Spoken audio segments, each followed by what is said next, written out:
Thank you.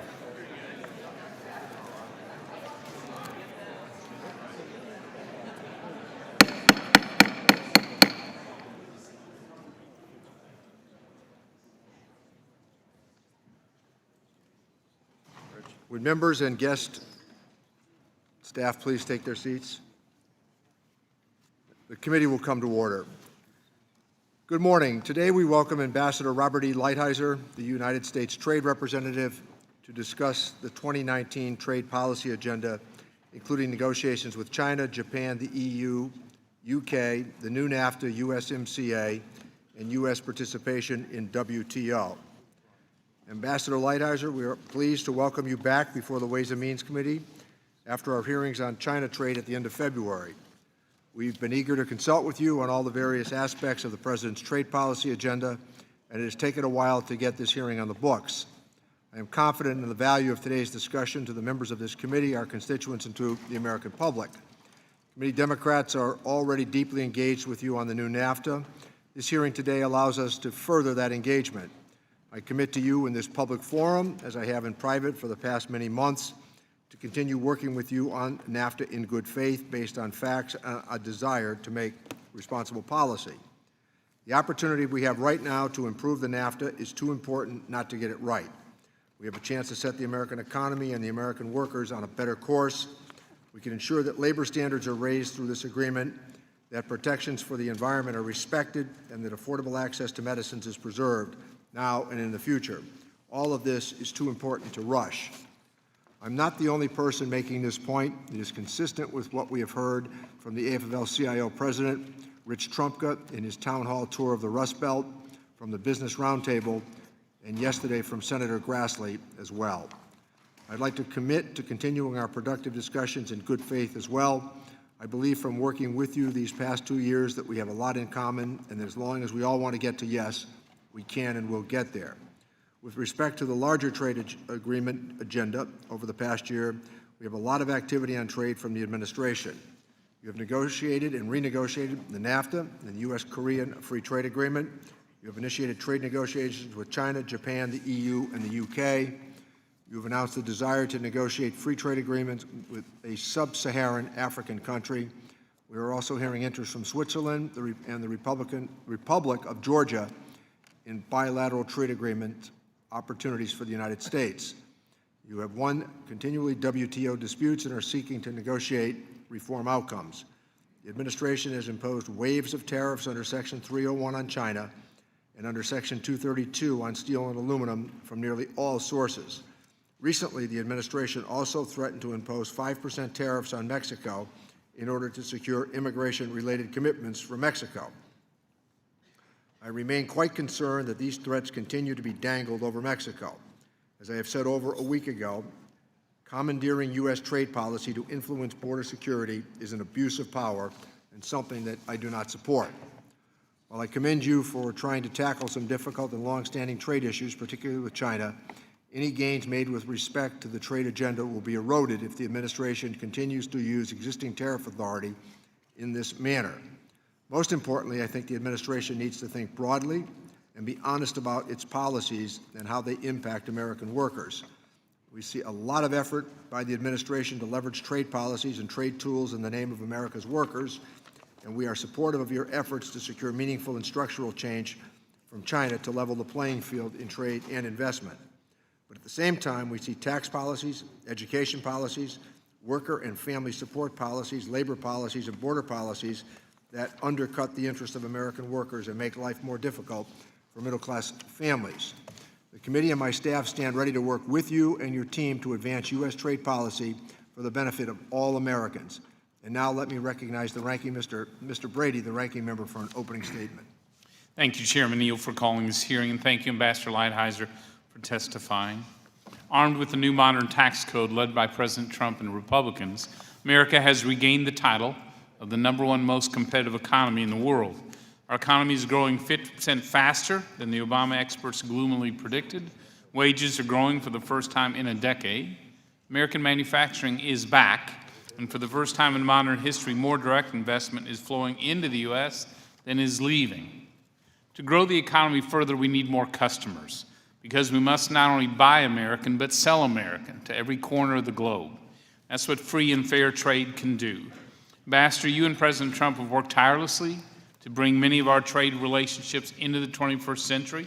Most important among them is USMCA. On balance, USMCA truly is a 21st century trade agreement, setting high standards in many crucial areas for America: ag, digital trade, customs, intellectual property, producing strong wins for American manufacturing, farmers, workers, and service businesses. Of course, agreements must be enforceable to hold our trading partners accountable. Establishing strong, effective, and timely processes to settle disputes ensures that America receives the full benefits of USMCA. Congress must first approve this agreement as soon as possible to unlock these benefits. Every day USMCA is delayed, America suffers. By improving some of NAFTA's strengths and fixing its shortcomings, USMCA will grow America's economy, American jobs, and higher wages for our workers and farmers. The longer Congress delays implementing USMCA, our country will lose out on more jobs, more customers for made in America goods, and a stronger economy. Chairman Neal, I look forward to working with you closely to achieve strong bipartisan support for the agreement as quickly as possible without delay. Strengthening our North American economy through this agreement will build momentum for other important trade negotiations. First among these is China. There is bipartisan agreement on Capitol Hill that China's predatory trade practices, from intellectual property theft to forced technology transfers and from massive subsidies to excess capacity, are unacceptable. President Trump is the first president to truly take China head on and insist on a fair trading relationship. Ambassador, you are attempting to tackle these key issues for the sake of our workers, our farmers, and local businesses. The President is right to insist on a new trading relationship with China that is fair, is measurable, and enforceable. If China doesn't live up to those types of commitments, we must have an automatic, direct, and consequential response. Tariffs are the tool that the President has chosen to bring China to the table for constructive discussions. I may not like tariffs. In fact, I believe they ought to be zero whenever possible, but I and everyone else knows China's been cheating for far too long. President Trump is right to challenge them and insist on real change. While the tariffs are in place, though, we need an effective product exclusion process that targets the tariffs on China and gives relief to American companies and farmers caught in the middle. Republicans are committed to working with you and continue to do so, Ambassador, resolve these long-standing issues faced by our local businesses. We are at a rare moment of time where the U.S. and China can launch a new era of free and fair trade that benefits all. And with that, the lifting of tariffs, which will benefit consumers and help the U.S. economy soar. In addition to China, we must unlock as many markets as possible for American goods and services. These markets, as you pointed out, include Japan, the EU, the UK, as well as potential new partners. We expect comprehensive negotiations, including ag and services, as well as manufacturing, whether it's across the Pacific or across the Atlantic. We must also reform the World Trade Organization to address non-market economies in meaningful ways, fix the appellate body overreach, and move ambitious negotiations on e-commerce with those countries that are ready. To address the world's changing climate, America should lead the way to conclude a successful environmental goods agreement with zero tariffs on state-of-the-art technology to reduce carbon emissions around the planet. In each of these negotiations, we expect that you'll consult with us, with our staffs thoroughly and meaningfully, according to the requirements of the Trade Act of 1974, without exception. Let me conclude by noting we started 2019 on a path for another year of 3% growth. It is possible for us to achieve this goal through sustained pro-growth, tax, regulatory, and trade policy. For our workers who are finally seeing paychecks grow after years of stagnation, for our Main Street businesses who are recording record optimism, for our farmers who feed our families and need relief, let's move forward on our ambitious trade agenda, beginning with passing USMCA without further delay. Thank you, Chairman. Thank you, Mr. Brady, and without objection, all members' opening statements will be made part of the record. Today's sole witness is Ambassador Robert Lighthizer, the United States Trade Representative. The committee has received your written statement. It will be made part of the formal hearing record. You have 5 minutes to deliver your oral remarks. Ambassador Lighthizer, again, welcome, and you may begin as you are ready.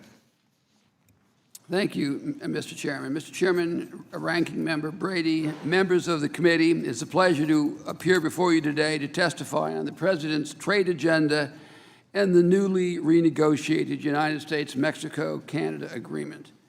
I would like to begin by noting that the American economy is doing well. We are growing substantially faster than any other G7 country, 3.1%. We added 5.8 million jobs since the 2016 election. Notably, 500,000 of those jobs were in manufacturing. The unemployment rate at 3.6% is the lowest in nearly half a century and has been at or below 4% for 15 consecutive months. Hourly wages were up some 3.1% over the last 12 months, and contrary to what one hears, exports are growing. Indeed, 2018 was the highest year in our history for exports of both goods and services. While agriculture exports in 2018 were not the highest in history, they were up over 2017 and 2016. I'm pleased to present the trade policy agenda and the 2018 annual report of the committee. This document, which USTR put out recently, outlines the administration's trade priorities and catalogs recent accomplishments. The President is troubled by huge and persistent trade deficits, which the United States has with many countries. These deficits are the result of many factors: faster economic growth, currency valuations, and to some extent, tax policy. But they are also partially the result of trade rules that oftentimes are unfair to Americans and lock in non-economic advantages to our trading partners. We at USTR are very much focused on changing these rules when they are unfair to American farmers, ranchers, workers, and businesses. This has included renegotiating KORUS, renegotiating NAFTA. We also have been reviewing GSP eligibility around the world, actively engaging in TIFA talks with many countries, reviewing the rules and function of the WTO also. USTR has been active in enforcing the existing obligations of our trading partners. We've brought many WTO cases. We have filed counter notifications to the WTO, and we have worked with members on proposals to improve compliance with existing rules. We are also engaged directly with trading partners under existing agreements. For example, we have successfully resolved concerns with Peru after requesting the first ever environmental consultation in the U.S.-Peru Trade Promotion Agreement. In addition, we have used Section 301 to investigate unfair trade practices in China. We believe our economic relationship with China has been unbalanced and grossly unfair to American workers, farmers, ranchers, and businesses for decades. After an exhaustive process, we put tariffs on certain Chinese products and are prepared to put more tariffs in place if certain issues are not resolved satisfactorily. Finally, I am pleased to testify here today on the newly renegotiated USMCA. We have worked very closely with members throughout this process, and many of the improvements in this agreement reflect Republican and Democratic members' ideas and thoughts. In short, I believe the USMCA is the strongest, most momentous trade agreement in U.S. history. It is the gold standard for rules on digital economy, financial services, intellectual property, and many other areas. It will help to stop the outsourcing of manufacturing and return many jobs to the United States. Its labor and environment provisions are the most far-reaching ever negotiated in a trade agreement. The agriculture chapter will lead to increased market access and eliminate unfair practices by our trading partners. This is truly a great agreement, and I look forward to working with members to make it even better and to write implementing legislation that will earn large bipartisan majorities. With that, Mr. Chairman, I will stop. Thank you again for your courtesy and that of the other members that have been shown to me over the last 2+ years, and I look forward to your questions. Thank you, Mr. Ambassador. We will now move to questioning under the 5-minute rule. Consistent with committee practice, those members present at the time of the gavel coming down will be recognized first in the order of seniority. Let me begin by recognizing myself. Mr. Ambassador, I was surprised when the President announced his intention to impose 5% tariffs on Mexico with a possible escalation to 25% over immigration issues, particularly when you sent the draft statement of administrative action for the new NAFTA on the same day as the President's announcement. Are you supportive of the President's threat to impose those tariffs on imports from Mexico? What's the legal and policy rationale for imposing such tariffs? And do you think that the President's threat undermines or makes more complicated our efforts to pass the new NAFTA? So that would be yes, yes, and no. So the original, do I support it? Absolutely, I support it. Do I think it makes more difficult to pass the USMCA? I hope not. I don't think so. There's no reason in my judgment why it should. What's the policy and legal rationale? The policy, the legal rationale is a law that was passed by the United States Congress called IEPA.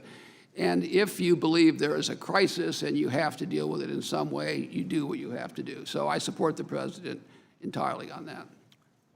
So the question is that, again, just as the follow-up, so that we could use national security based upon the border issue with Mexico. So let me say in the first place, I'm not an expert on that act, but the answer in my judgment is yes. If you declare there being a national emergency, you can use that statute for that purpose. I would say that we ought not to lose sight of the fact that the issue was satisfactorily resolved. The Mexicans are happy, the United States is happy, the crisis seems to have been averted, and we're moving in the right direction. Let me seek, as I have in the past, the commitment that you're going to continue to work collaboratively with this committee and staff to address the concerns that House Democrats have raised about the new NAFTA. This phase in the consultation process must be driven by substance and certainly not arbitrary deadlines. For my part, I'm willing to work with you on a path forward, but we need assurances from you that you will give us the space and the time to work out these complex issues. It's important that we get this right once and for all. And would you care to comment? Well, I guess I would say, Mr. Chairman, first of all, I have worked with Republicans and Democrats from day one. 90% of your members I've had personal conversations with. This has been by no means been a partisan approach. So that would be the first thing I would say. Secondly, I would say I certainly agree that the Speaker has the option of deciding when bills come to the floor, and that's unquestionable in my judgment. The third thing I would say is the bill has been public, and we've been in negotiations for 9 months. So the suggestion that somehow that's rushing, I guess I would push back against that.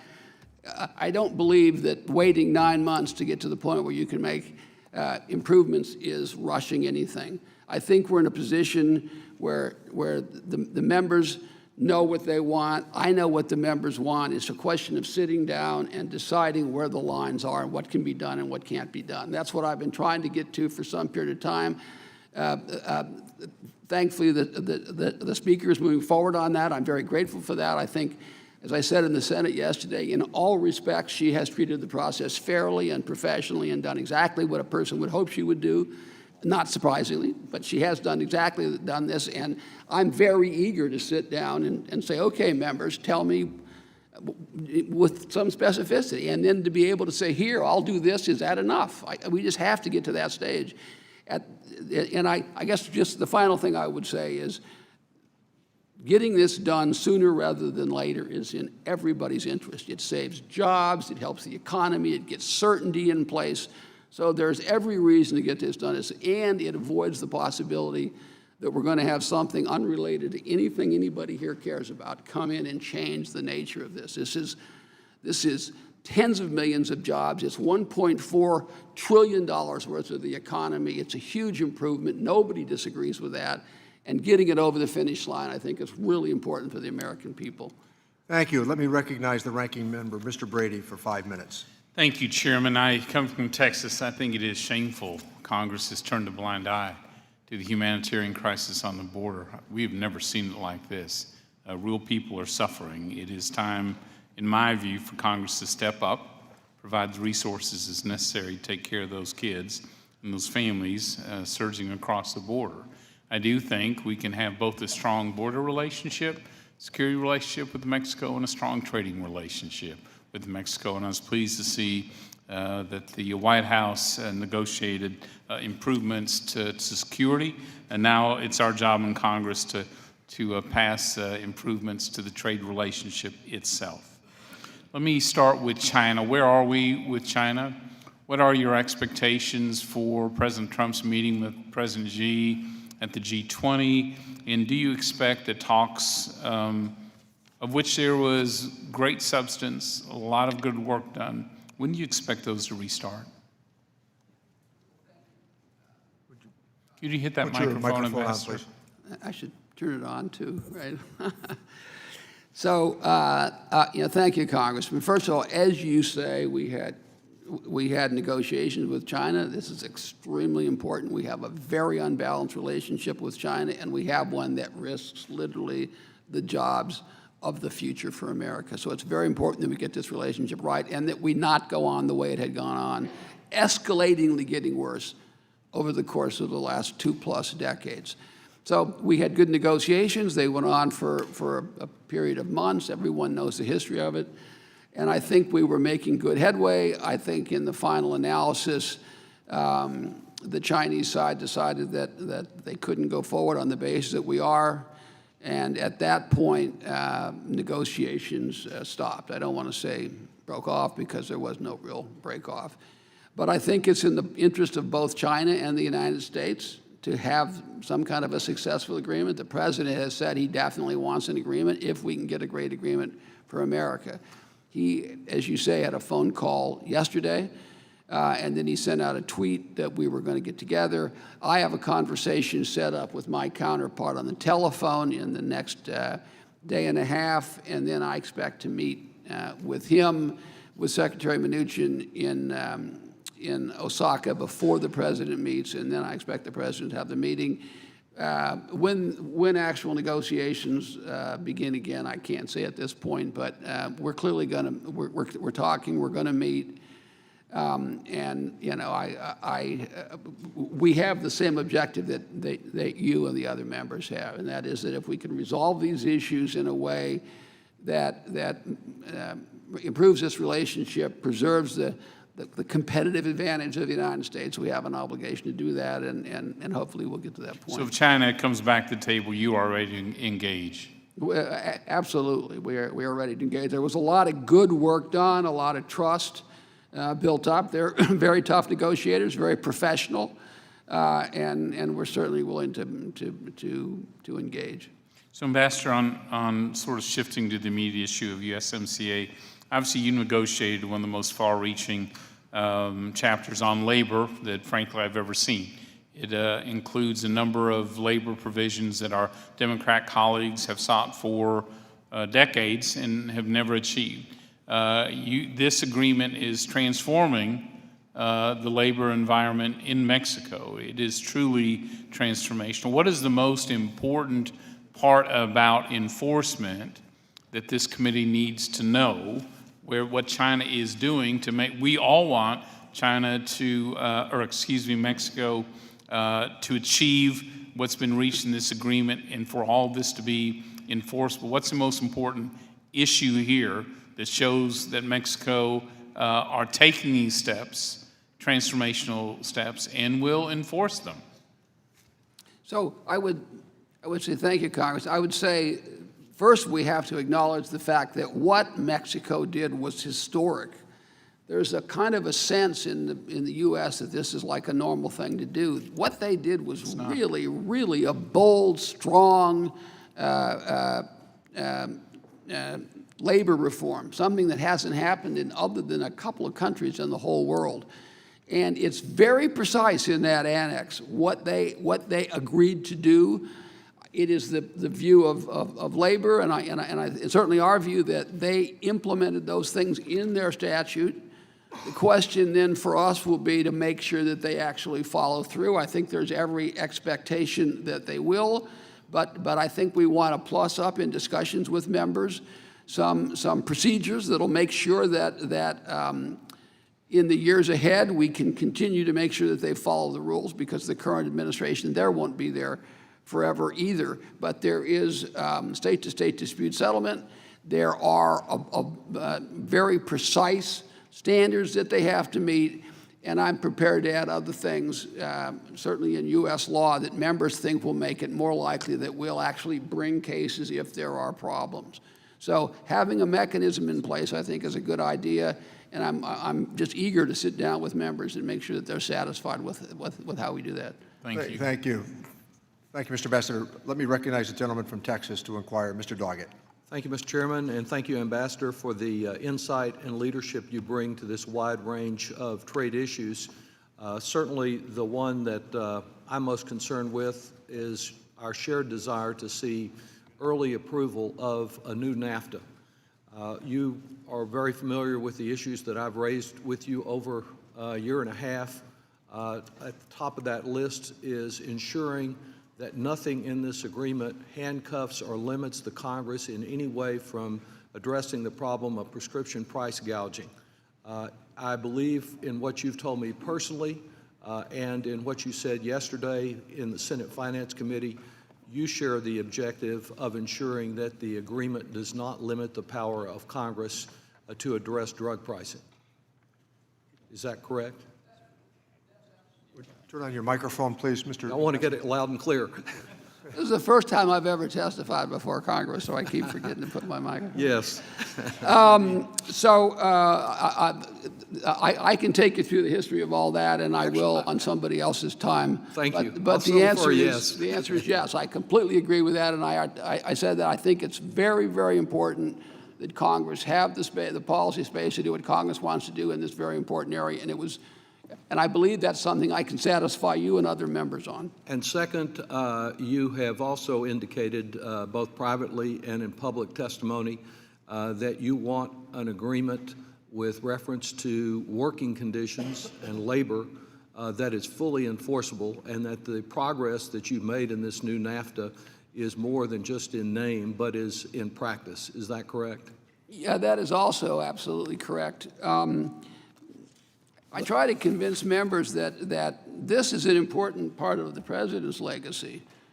It's also an important part of my personal legacy. We have no interest at all in doing something which we both think is extremely important, is transformative, not just for Mexico, that's their business, but I think it'll have a huge positive effect on the United States.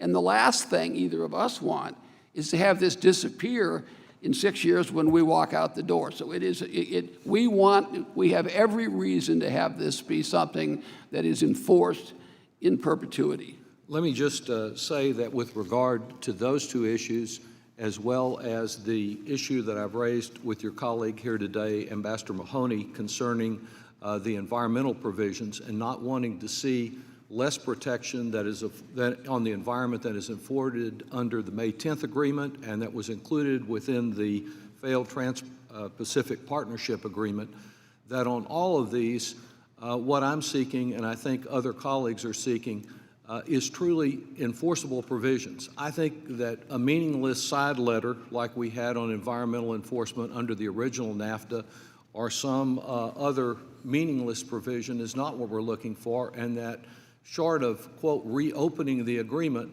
that a self-executing amendment signed by all three countries that makes it clear that this has the same status as the original agreement would fulfill that objective.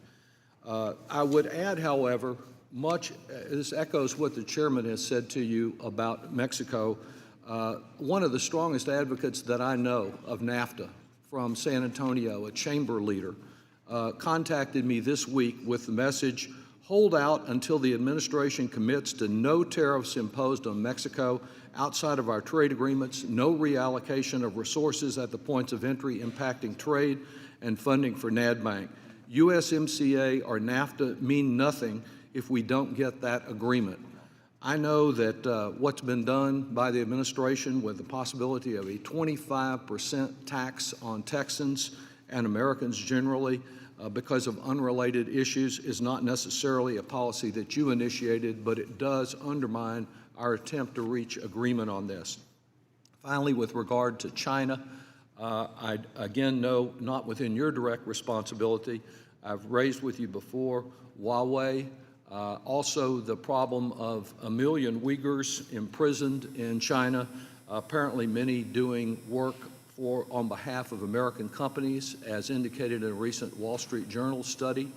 Those issues of forced labor to produce goods contrary to American law are troubling, and I hope in the broader discussions outside what you individually are responsible for, that they are issues that are raised with the Chinese. We need a stable policy that considers all of these issues. Thank you very much. Thank you. Thank you, Mr. Doggett. With that, let me recognize the gentleman from California, Mr. Nunez, to inquire. Thank you, Mr. Chairman. Congratulations, Ambassador, especially on the labor provisions as you outlined in your opening statement and to the Chairman's questions. I think this is quite an accomplishment, especially for our Mexican allies to the south. I have a question on enforcement as it relates to agriculture, because it seems like agriculture is always talked about, but then when it comes to enforcement mechanisms, in the new U.S.-Mexico-Canadian agreement, what can you say to those that are concerned that the enforcement mechanisms are not going to be effective?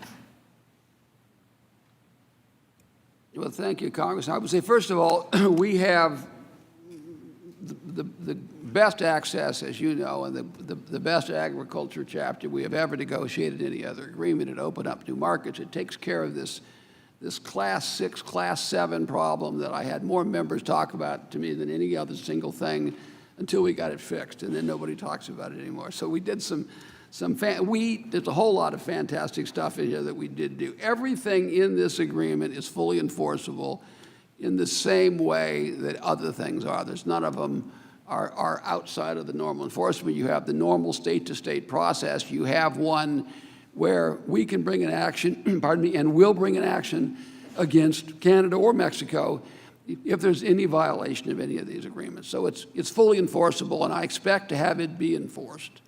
Well, being from California, with being the #1 agricultural state that a lot of people don't realize, but also with the high-tech sector, you've negotiated what is probably the premier high-tech area in terms of agreements with protecting private property and technological patents. Do you want to talk any about that, about what's new to this agreement, U.S.-Mexico-Canada, versus what we've seen before? Well, I would say a couple of things, and thank you for that question. Number one, there is no digital chapter in the current NAFTA, right? In the current NAFTA, people, I remember those days better than most members, and we didn't have any clue about any of this stuff going on. So there's no chapter in there at all. So anyone who compares this to NAFTA, there is nothing. And I would say it's an extremely important part of America. It's where a lot of American jobs are. It is where Americans' edge is. It's where our technology is. And the digital trade obligations in here really go across most of the industries we're worried about. It isn't just, we think of that as like one set of industries, but really it isn't. It's something that goes across the entire economy. This is the most far-reaching agreement ever negotiated. It has prohibitions on source code and algorithm. It has data flow provisions. It has data localization provisions. It's had electronic authorization provisions.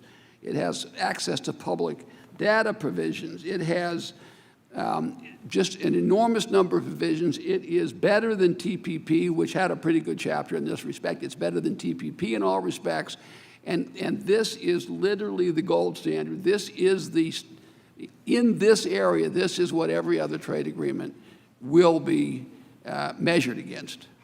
Well, congratulations on that, Ambassador. And as just to remind everyone, at the time that NAFTA was first implemented, the internet was basically brand new at the time. So there really is a need for this agreement to be updated, and we're excited, especially in California, where we have so much to gain from these agreements. I want to switch just a little bit to China. You may find that China may be the only thing that you get bipartisan agreement on here in the Congress.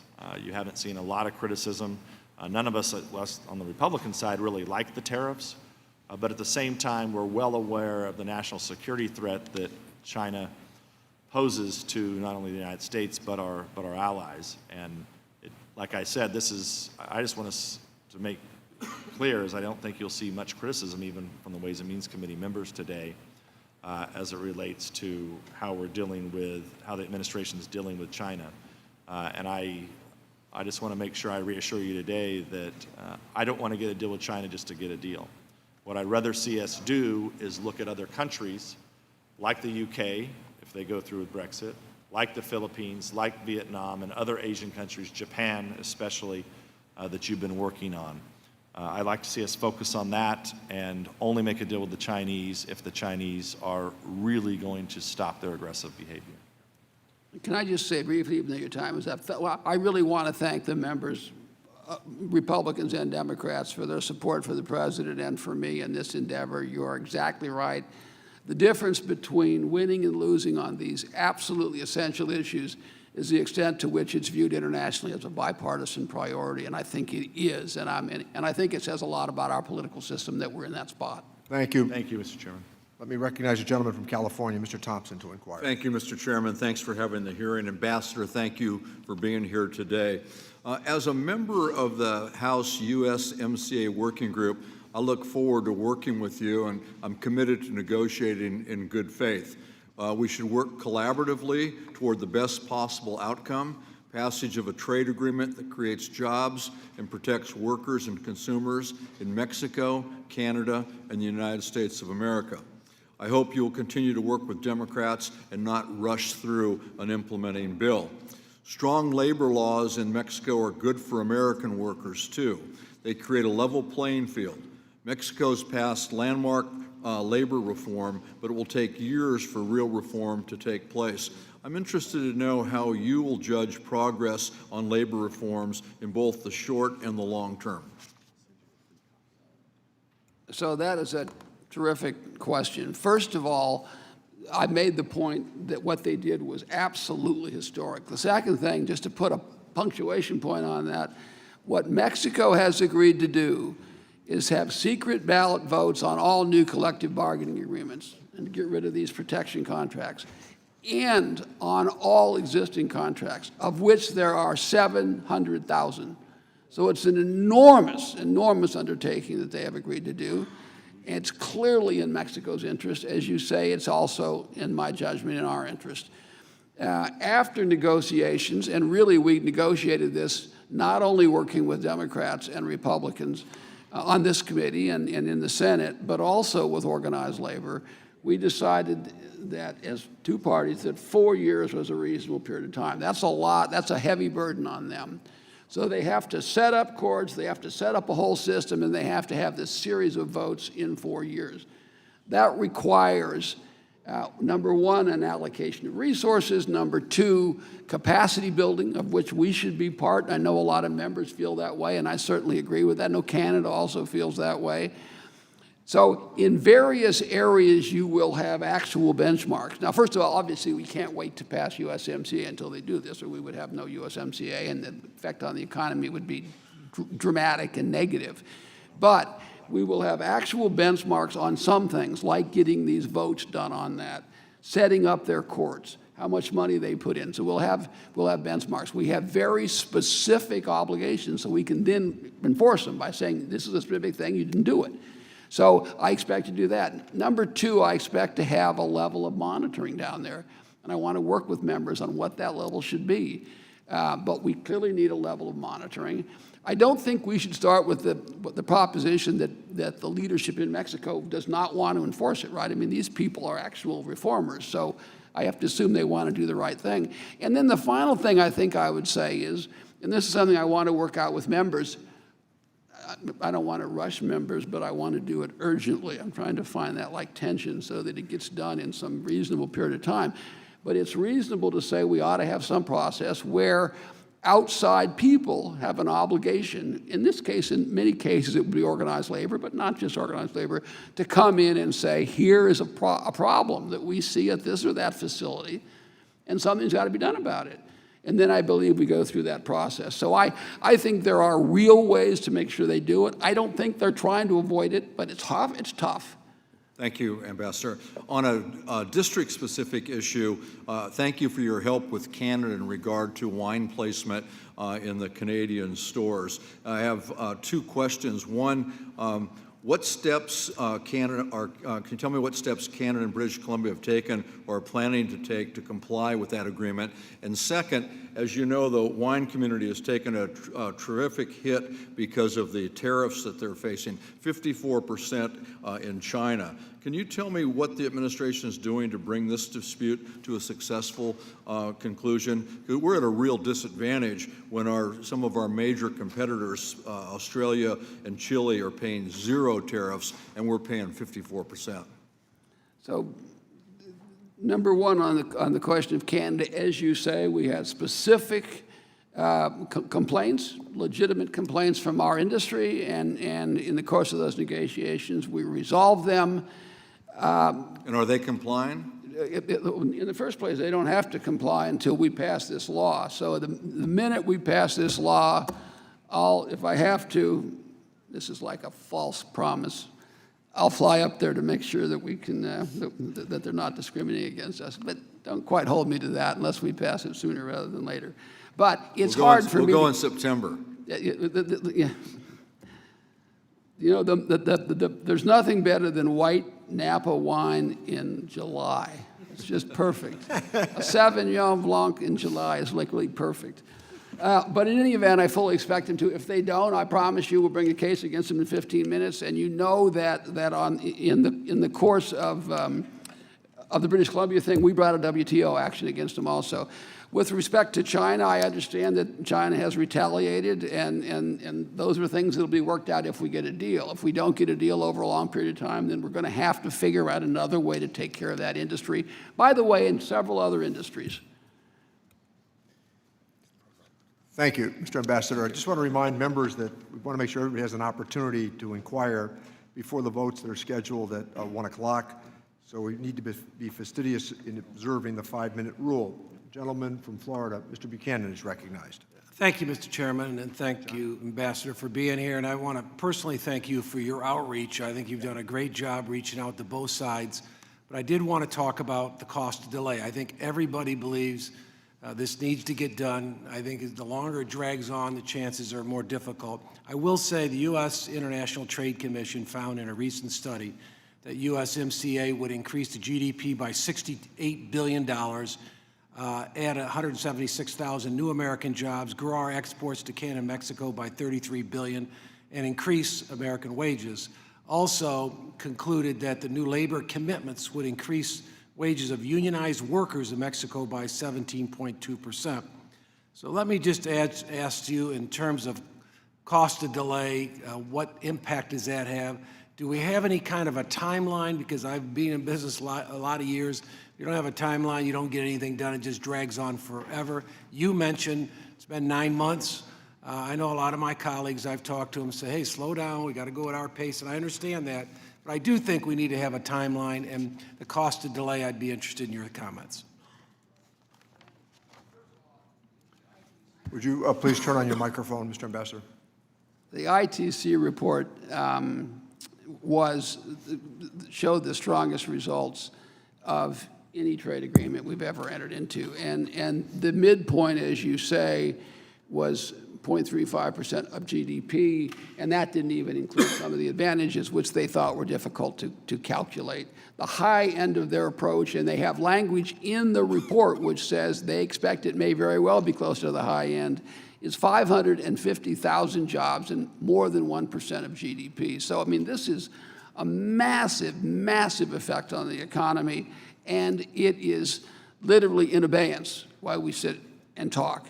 So it's having real effect on real jobs and real wages, and I think it's something that obviously it is my top priority, and I will do anything, anytime any member wants to meet on this. The other thing I would say, you cite your experience and the experience of many other members in the business area. We have had a level of uncertainty in our economic relationship with Mexico and Canada over a period of several months. And that uncertainty has people stop investment. There's a lot of real consequences to business uncertainty. And I think it is costing people jobs and it's costing us economic growth. So it's not a situation where there's no cost to this. Let me add also, I want to focus a little bit on Florida, and I know we've had this conversation, but on specialty crops, fruits and vegetables, I have to, again, go on the record. I can tell you in our area, at one point, we had I think it was the largest tomato growing county that I represent, the heart of my district. In the country, we had 7 packing houses, we're down to 3.5. But there's a general feeling for unfair trade practices, dumping, that's impacting Florida. And I can tell you, every Democrat and every Republican, we're all together in terms of our 29 members in the state of Florida. So what can you tell me, or what's your thoughts on where we're at, or what we might be able to do in terms of having it where it's a little bit more fair for, you know, our farmers in Florida? So first, as you say, we have an import issue in this area. First, I should remind members that Mexico is either our first or second best agriculture export market. But net, we have a trade deficit in agriculture with Mexico. We don't have a trade surplus. There's this view that and the reason we don't is because of the seasonal fruits and vegetables that you're worried about.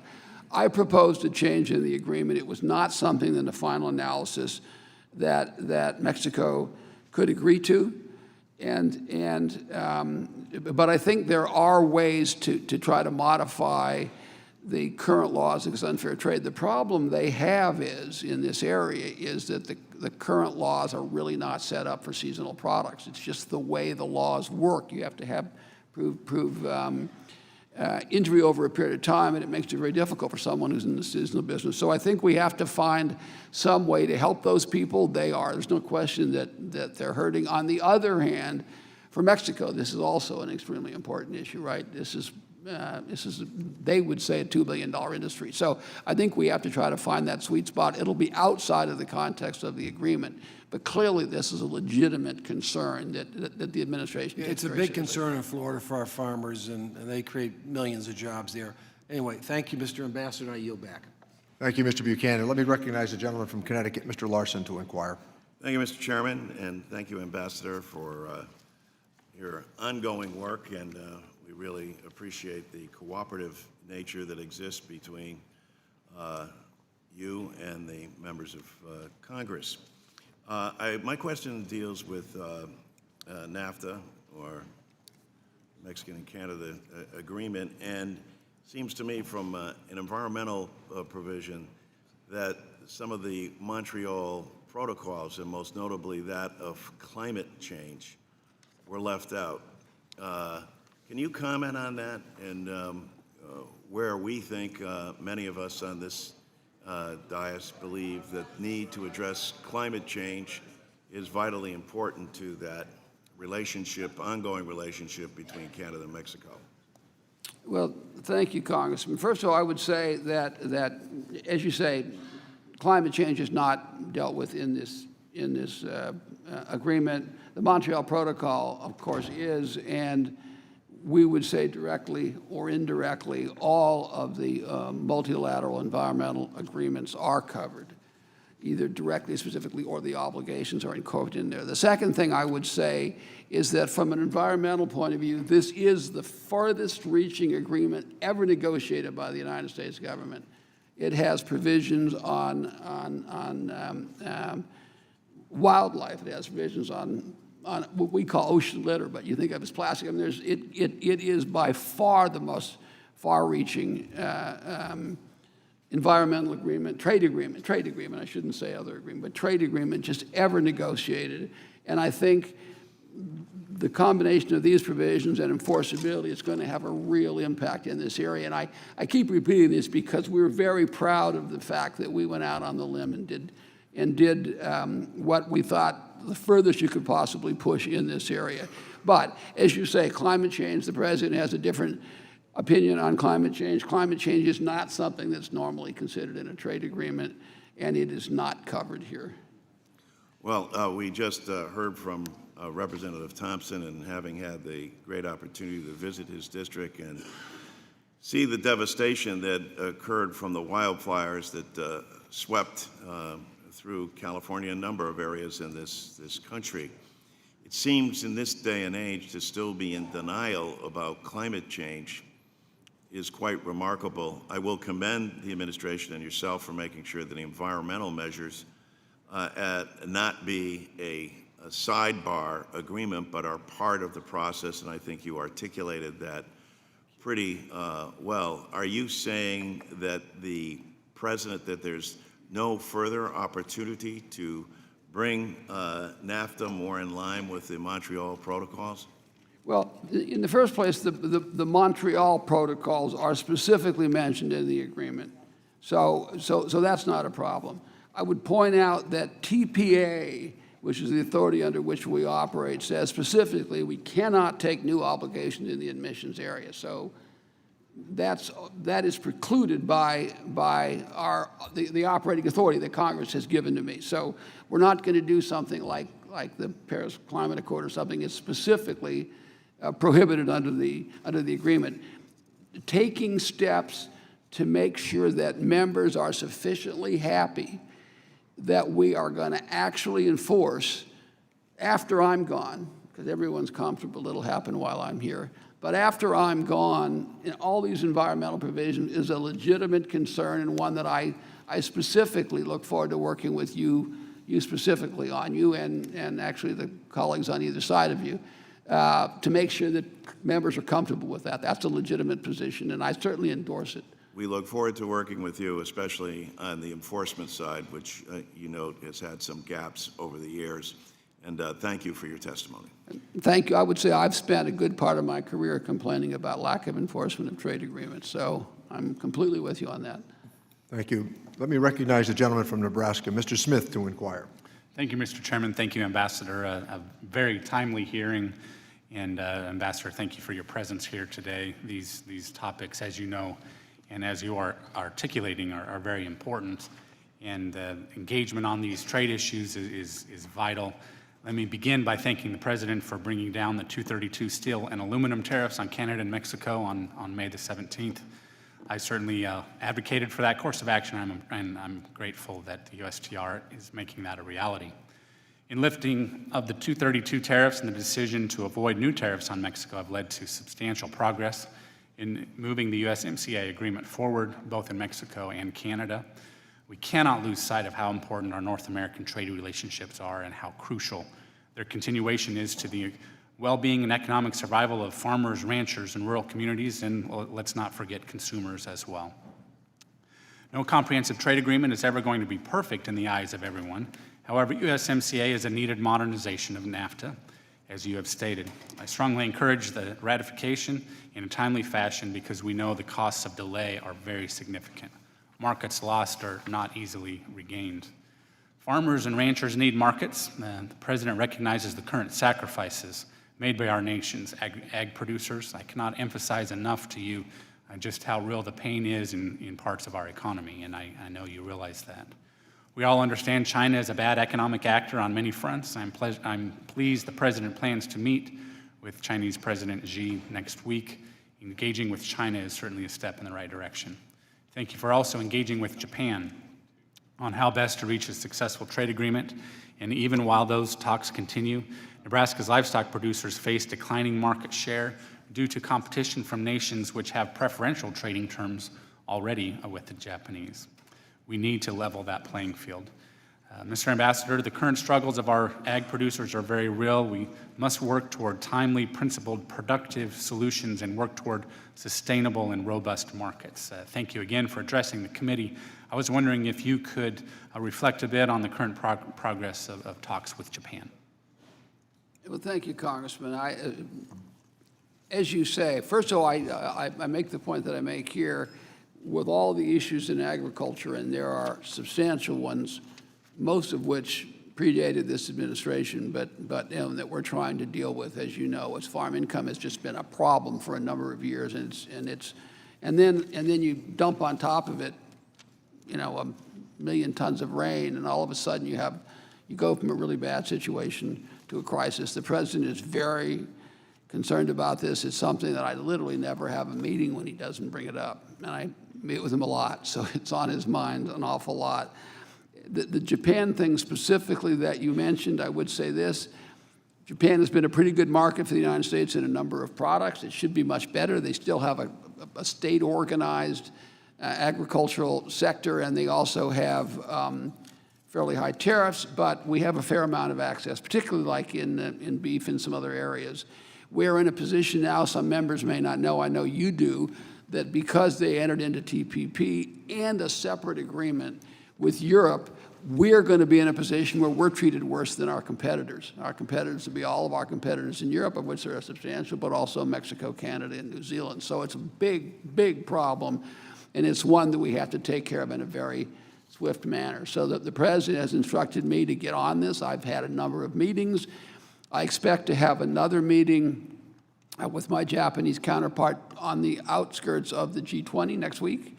I had a meeting with him here in town last week. So this is, and our staffs have met more or less continuously. We understand the nature of this problem, and we have to resolve it, because if we don't, these farmers are going to lose that market because of nothing they did, just because Japan gave more access to somebody else, and they may never get those markets back.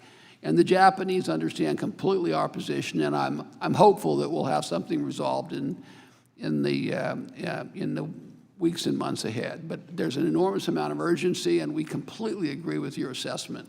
Well, thank you. And certainly, as you look at 40+% tariff on some U.S. beef heading to Japan, to reduce that, obviously is good for our producers here, but it's great for Japanese consumers as well. If all countries would just keep consumers in mind, I think we would be in a better place, and I know that is what you are working toward, and I thank you for your time today. I yield back. Thank you, gentlemen. Let me recognize the Trade Subcommittee Chairman, Mr. Blumenauer. Thank you, Mr. Chairman. Welcome, Mr. Ambassador. People sitting back from a moment ought to reflect, I think, the tone and nature of this conversation, I think, is encouraging. You have been involved with more meetings with members of this committee and of Congress probably than you can count or care to. But I think there are a variety of areas that have been identified where we're going to be able to move forward. The Speaker and the Chairman are committed to being able to strengthen the agreement so that with NAFTA 2.0 so that we can move with dispatch. I am hopeful that the working group that she established can start working with you within the week so that we can drill down on some of the specific things that you have mentioned. Our committee has been clear about the 4 priorities that we feel need to be strengthened. We've talked about them. I think it's time to get down to cases. I have welcomed this overall view of the trade agenda because we can't just deal with NAFTA 2.0, and we've referenced what's going on with China, European Union, the enforcement of ongoing agreements, and concerns about the WTO.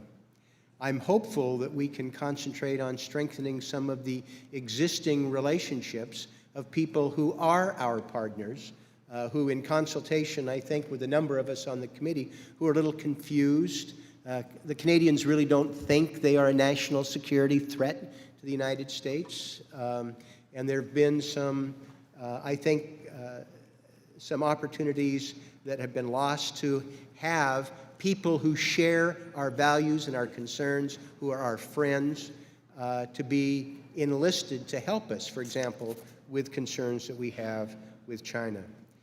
Your reference about far-reaching provisions, I find encouraging. I agree. I think some of the environmental elements in the NAFTA 2.0, building on some progress in the TPP and trying to strengthen them, offer some help going forward. But as you mentioned, just dealing with what's going on with Mexico, and I truly believe they want to enact these reforms themselves. But they have challenged. You mentioned 700,000 agreements that have to be renegotiated, plus new ones going forward. and it's going to be an extraordinary challenge for them to do so. I am hopeful that one of the things we can drill down and make some progress is being able to help Mexico with that implementation, and that something that is not just based on who happens to be the trade ambassador at the moment, to give the sort of confidence that American workers, unions, and I think this committee want. I have appreciated your commitment to enforcement. You mentioned the environmental consultation with Peru, something that, as you know, has been something that is a deep concern of mine. And your predecessor caused me no small measure of consternation that we seemingly did not move to stop the illegal logging in Peru, which was explicitly prohibited with the mechanisms that we negotiated in the Peru Free Trade Agreement. With an eye towards what's going to happen with enforcement of environmental provisions in the future, can you comment for a moment about what the significance of the environmental consultation is and what that is going to portend in the foreseeable future? Well, first of all, thank you for your comments. And for your leadership and those of your colleagues in this issue. The Peru situation is a good study in why we have to negotiate our agreements. I mean, why we have to enforce our agreements. Number one, we brought 2 different actions against them, as you know, on illegal dumping, and then they were going to renegotiate or reorganize their government in a way that was inconsistent with our agreement, and we stopped that also. So really by insisting on our rights under that agreement, we had 2 or 3 significant victories. And I don't want to criticize my predecessors, but I can assure you that this administration is going to move forward on all of those kinds of things. You mentioned the big areas and the USMCA. My own heartfelt view is that I could sit down with the members that I have to sit down with on the labor provision and come to a conclusion in a half a day. I don't need weeks or months. Now, there's a whole separate issue of the floor time and the speakers and all. That's a whole separate issue. But in terms of coming to agreement with members, I could sit down in a half a day and work out the labor provisions. I could sit down in a half a day and work out the environmental provisions, right? And we all know what they are. And I'm not on the other side, right? I'm on the same side. And I think the commitment here is to be able to move with dispatch to do that. Right. I agree. And I appreciate your making yourself available and your schedule and all of that, and that's an important part of it because members are in a position where they have a lot of stuff that they're trying to do. Thank the gentleman. Let me recognize the gentleman from Texas, Mr. Marchant, to inquire. Thank you, Mr. Chairman, and thank you, Ambassador, for the hard work that you have done on USMCA. And I would also like to thank the group sitting behind you, the staff from your office and the staff from the White House for their continued work on that. I can't remember an issue where there has been this level of involvement on a day-to-day basis from that group. And my district would also like to thank you for your renewed interest and the re-engagement of the Chinese on that tariff agreement. My district is a very concentrated district that relies on trade very much. Also would like to say a few words about and a few words of thanks to the President and the country of Mexico in their just recent agreement that they had to settle this previous tariff agreement, this tariff thing. And thank the government of Mexico for its renewed efforts in trying to solve the crisis on the border. And I think all of us see that the Mexican government is very serious about that. And I think it shows that they're very, very serious about this trade agreement as well. As I travel throughout the world and meet with countries that are not involved in these two tariff agreements, we find that there are a lot of countries that would like to sit down and begin to work out trade agreements with us. And one of those that I've just recently visited with is Switzerland. And I would like for you to comment on what you think the possibility would be with Switzerland and countries like Switzerland who have see this as an opportunity for us to step forward and do something. I know that President Trump met with Swiss President Maurer in the Oval Office not too long ago to talk about that. And what is your assessment and the President's assessment of the possibility of that trade agreement?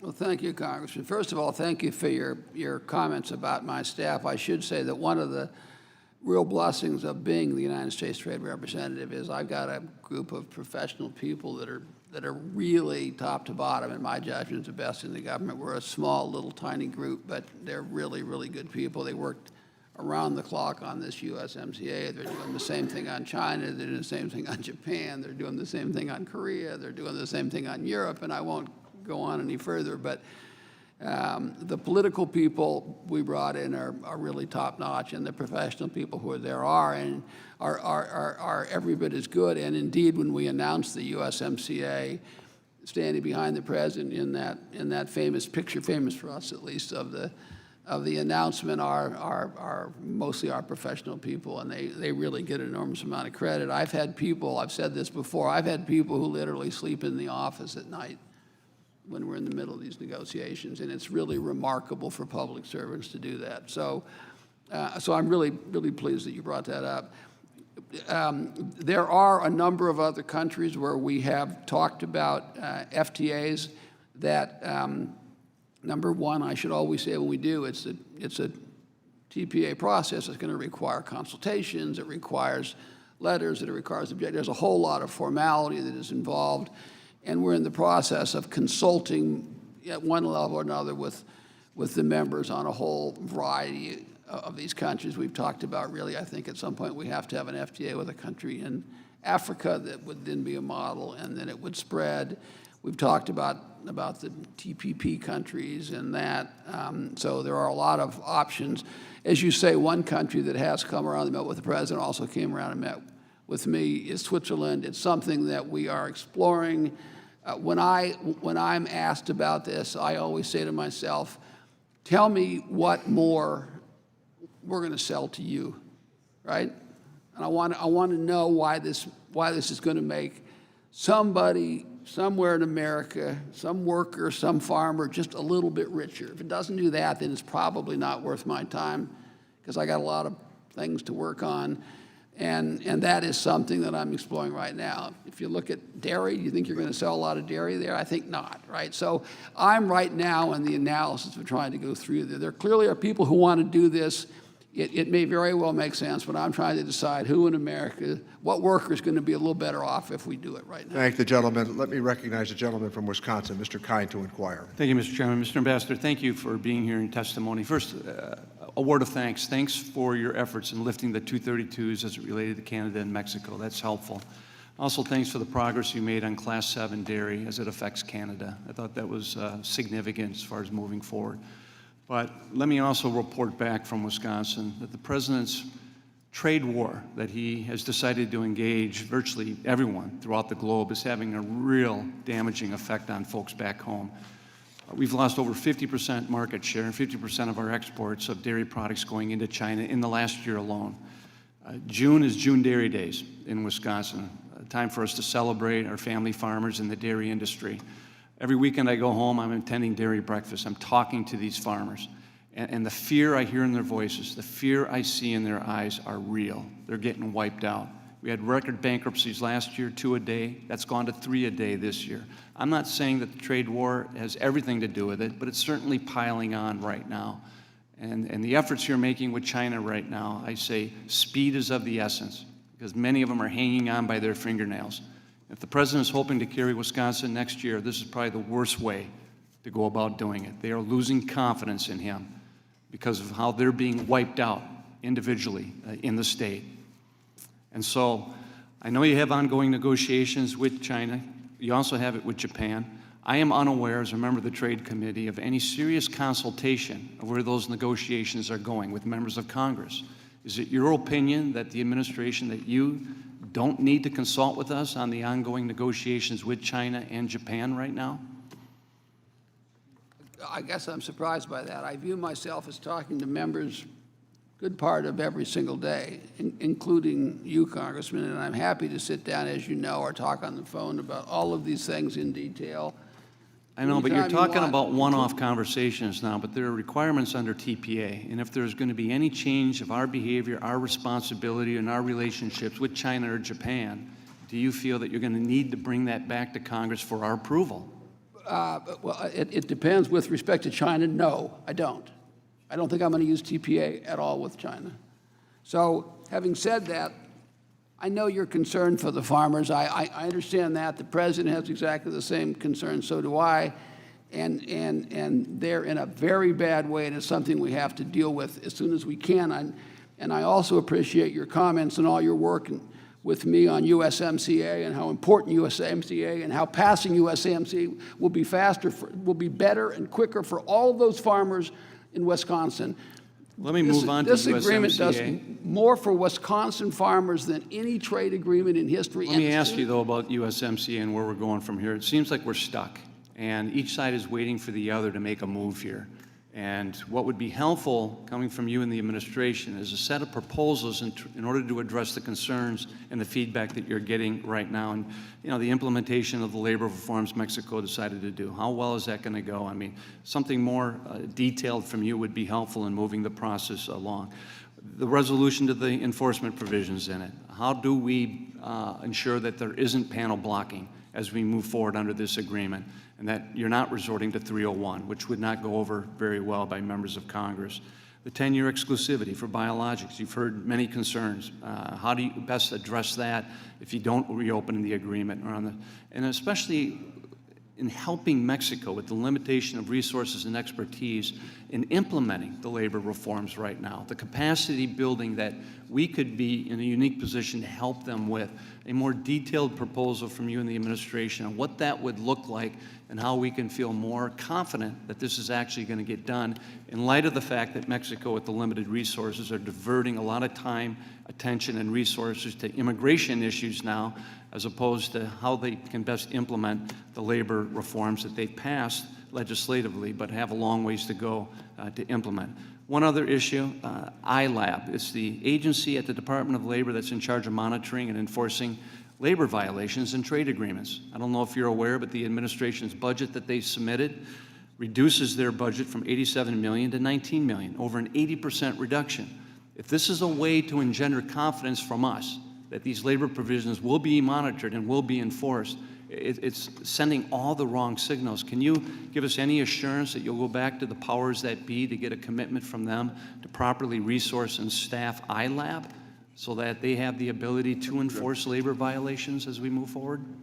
I'm going to let the ambassador, by way of precedent, answer the question. So I would say, first of all, I don't really know much about budgeting at the Labor Department.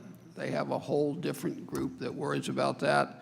I would say it's a legitimate point that we have to be able to enforce this law, and we have to have the resources to do it, and I look forward very much to working with the group the Speaker has put together to make sure that's the case. And I certainly, with respect to USMCA and labor, we have to make sure we have the right resources. Thank the gentleman. Let me recognize the gentleman. I really am quite sincere. I want to say thank you for all your work on the ag stuff during the course of this whole negotiation. Let me recognize the gentleman from Pennsylvania, Mr. Kelly, to inquire. Thank you, Mr. Chairman, for holding this meeting today. Ambassador, always good to see you. And Mr. Marshall said this, but I can't imagine the hours that you and your staff put in, and they're deeply appreciated. Although you don't hear that enough, I think the entire committee feels that way. And it's always good to see you.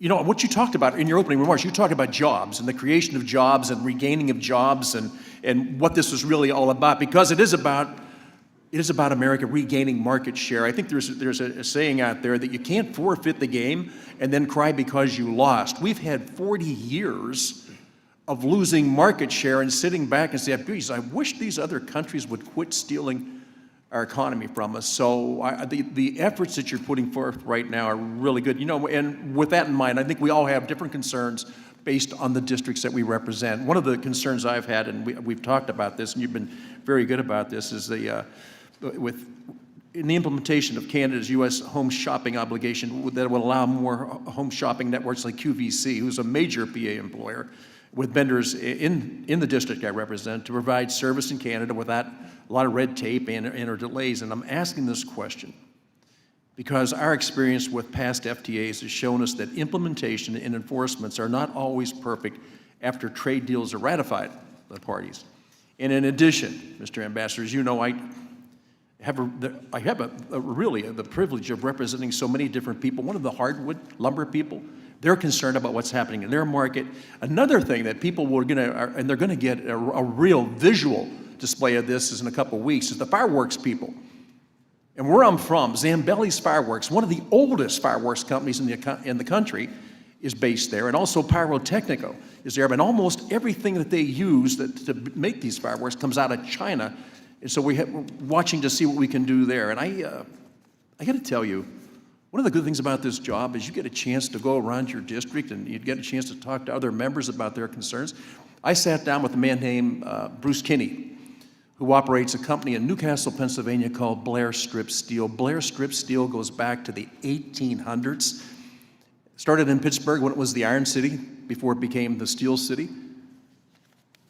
Mr. Kinney and I were talking, and I said, so, Mr. Kinney, with what's going on and what we're trying to get done when it comes to fair trade and a balanced trade thing, with what's being proposed and imposed, give me your opinion on that. And he said, you know what, I'm going to tell you something, Congressman.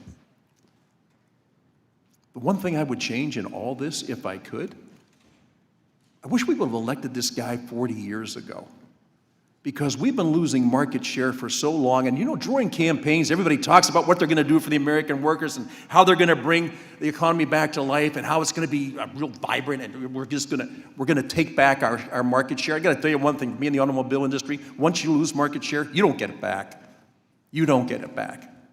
What's lost is lost. And I know, as I said earlier, the years that you put into fighting this fight is very much appreciated. But if you can, just a little bit, expand on any of those things that we can do when it comes to QVC and the ability to make sure that we're getting fair treatment from Canada, when it comes to the home shopping network, when it comes to people like Zambelli's and Pyrotechnica, when it comes to the lumber people that we represent.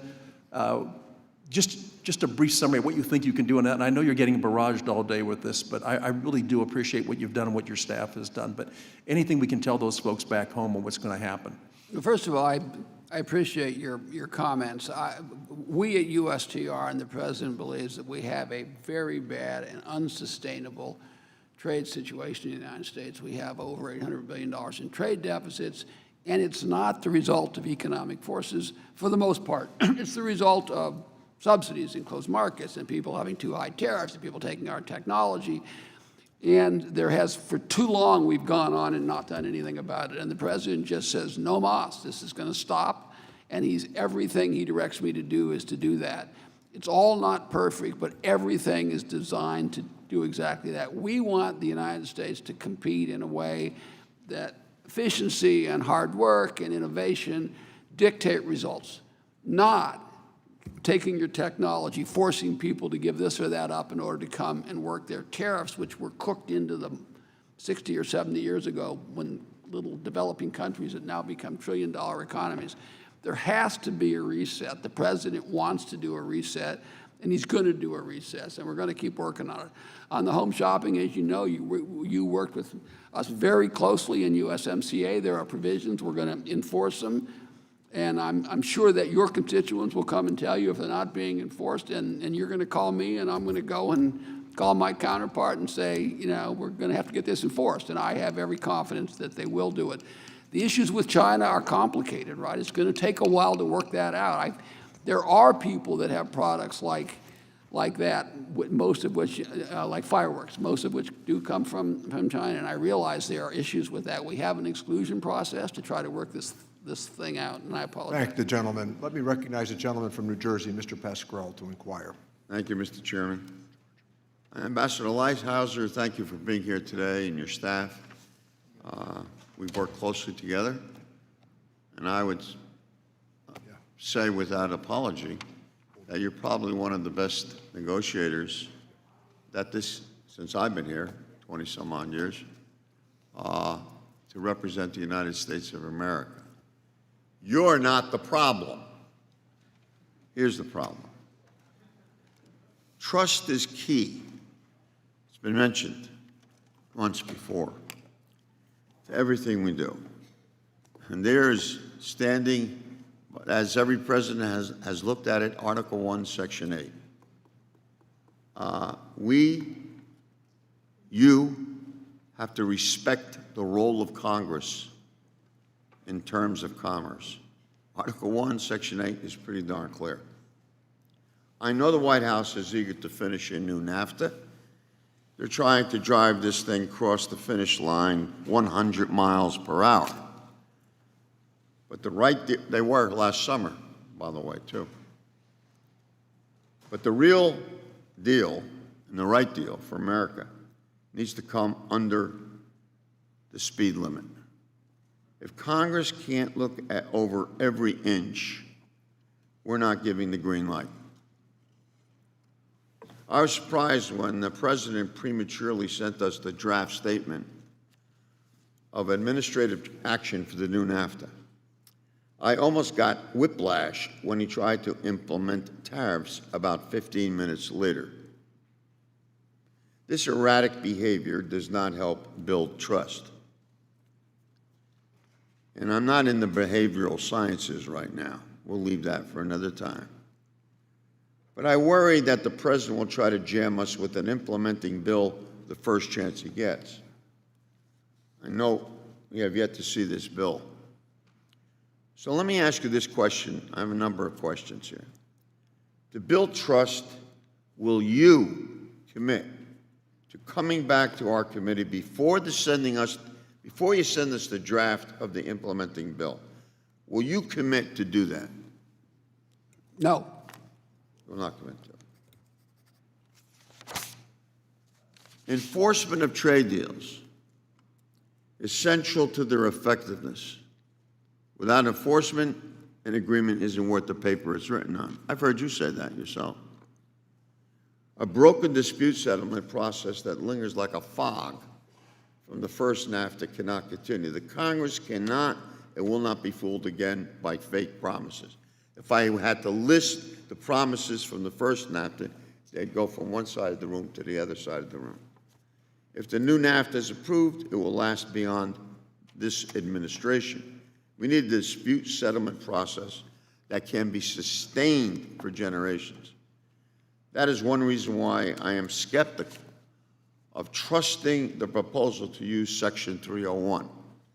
I was dissatisfied with the response in February about declining to use Section 301 to hold China accountable for labor or environmental issues.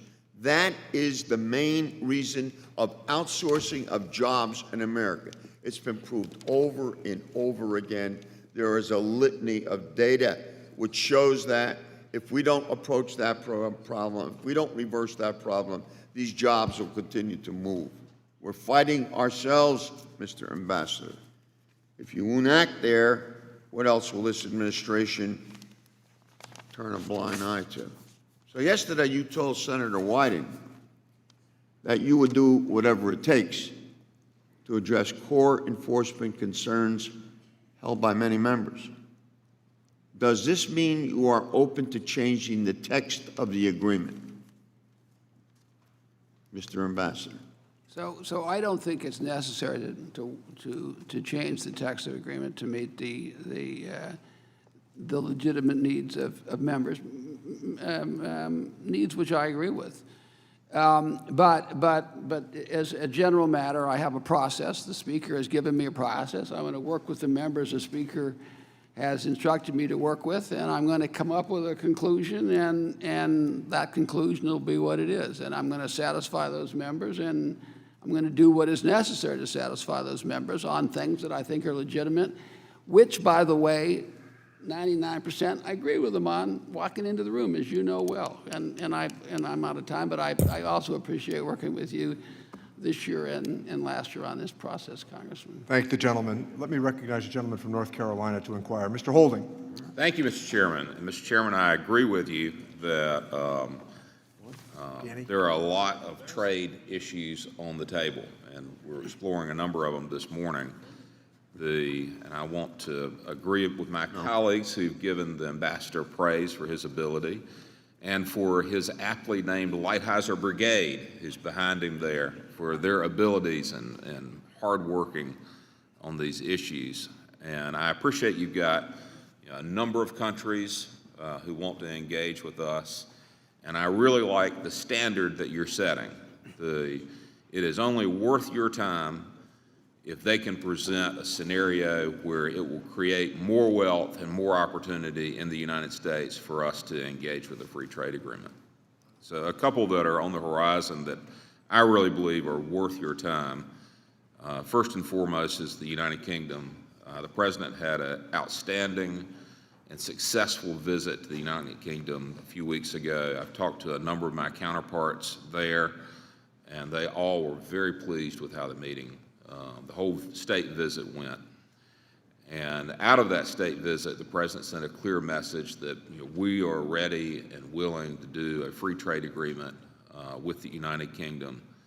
And as things are progressing and developing on the political spectrum in the United Kingdom, it looks more and more likely that there will be an opportunity late in the fall where they exit the EU without some sort of an agreement that binds them to different standards and trade agreements with the EU that would preclude them from doing a complete agreement with us. So I just hope that that is on your radar, and there are sufficient members of the Lighthizer Brigade working on that, so we'll be able to strike while the iron is hot by the end of the year, get things rolling, and perhaps be able to effectuate an agreement before the end of this president's term. So you can just nod in agreement and not use a lot of time. Let the record reflect that I'm nodding in agreement. Thank you. Secondly, I think we have great opportunities with India. India is becoming a more and more important partner with the United States on the military front. There are trade opportunities there. The President is going to have the opportunity to meet with Prime Minister Modi at the G20 summit. And before that, I believe Secretary Pompeo will be in India meeting with the Prime Minister Modi before the G20. So I hope that you see that there are opportunities in India and are prepared to expend the resources and time to talk through the difficulties that we have. There are some trade controversies, but there are great trade opportunities there. So maybe you can expand a little bit further on what you see there as an opportunity. Well, thank you, Congressman. First of all, I would say we have spent a lot of time worrying about India. As you say, it's a massive economy, and it's going to only get bigger, and it's a great opportunity for a lot of American farmers and businesses. Having said that, we have a series of problems with them, things that we've raised with them over a period of months. We did a review of GSP, and the President decided to take the GSP away because we made literally no headway on the issues over the course of months and months and months. And we are looking at a variety of other unfair actions that may provoke us to take some additional action. Having said that, they have a new government now. Obviously, it's the same leader, but a new government. I have a new counterpart, and I will talk to him in the next few days, and my hope we can jumpstart and make some headway. But India has about the highest tariffs of any country you can imagine in the world. They have a very statist kind of an economy. It's very heavily regulated. They've created problems in the digital space, in the agriculture space, in regular manufacturing. I mean, in retail, just across the board. So if I just interject, with the election of a new prime minister there, I believe that he now has more of a mandate and a stronger hand to come and negotiate with us, a stronger hand with trying to address the problems that he knows that he has in his country. So I think the time, again, they're all coming upon you at one moment. And the Lighthizer Brigade is spread thin. But I believe that there's a commitment within the new government in India to try to address some of the problems that they understand that they have. Thank the gentleman. Let me recognize the gentleman from Illinois, Mr. Davis, to inquire. Thank you, Mr. Chairman, and thank you very much, Mr. Ambassador.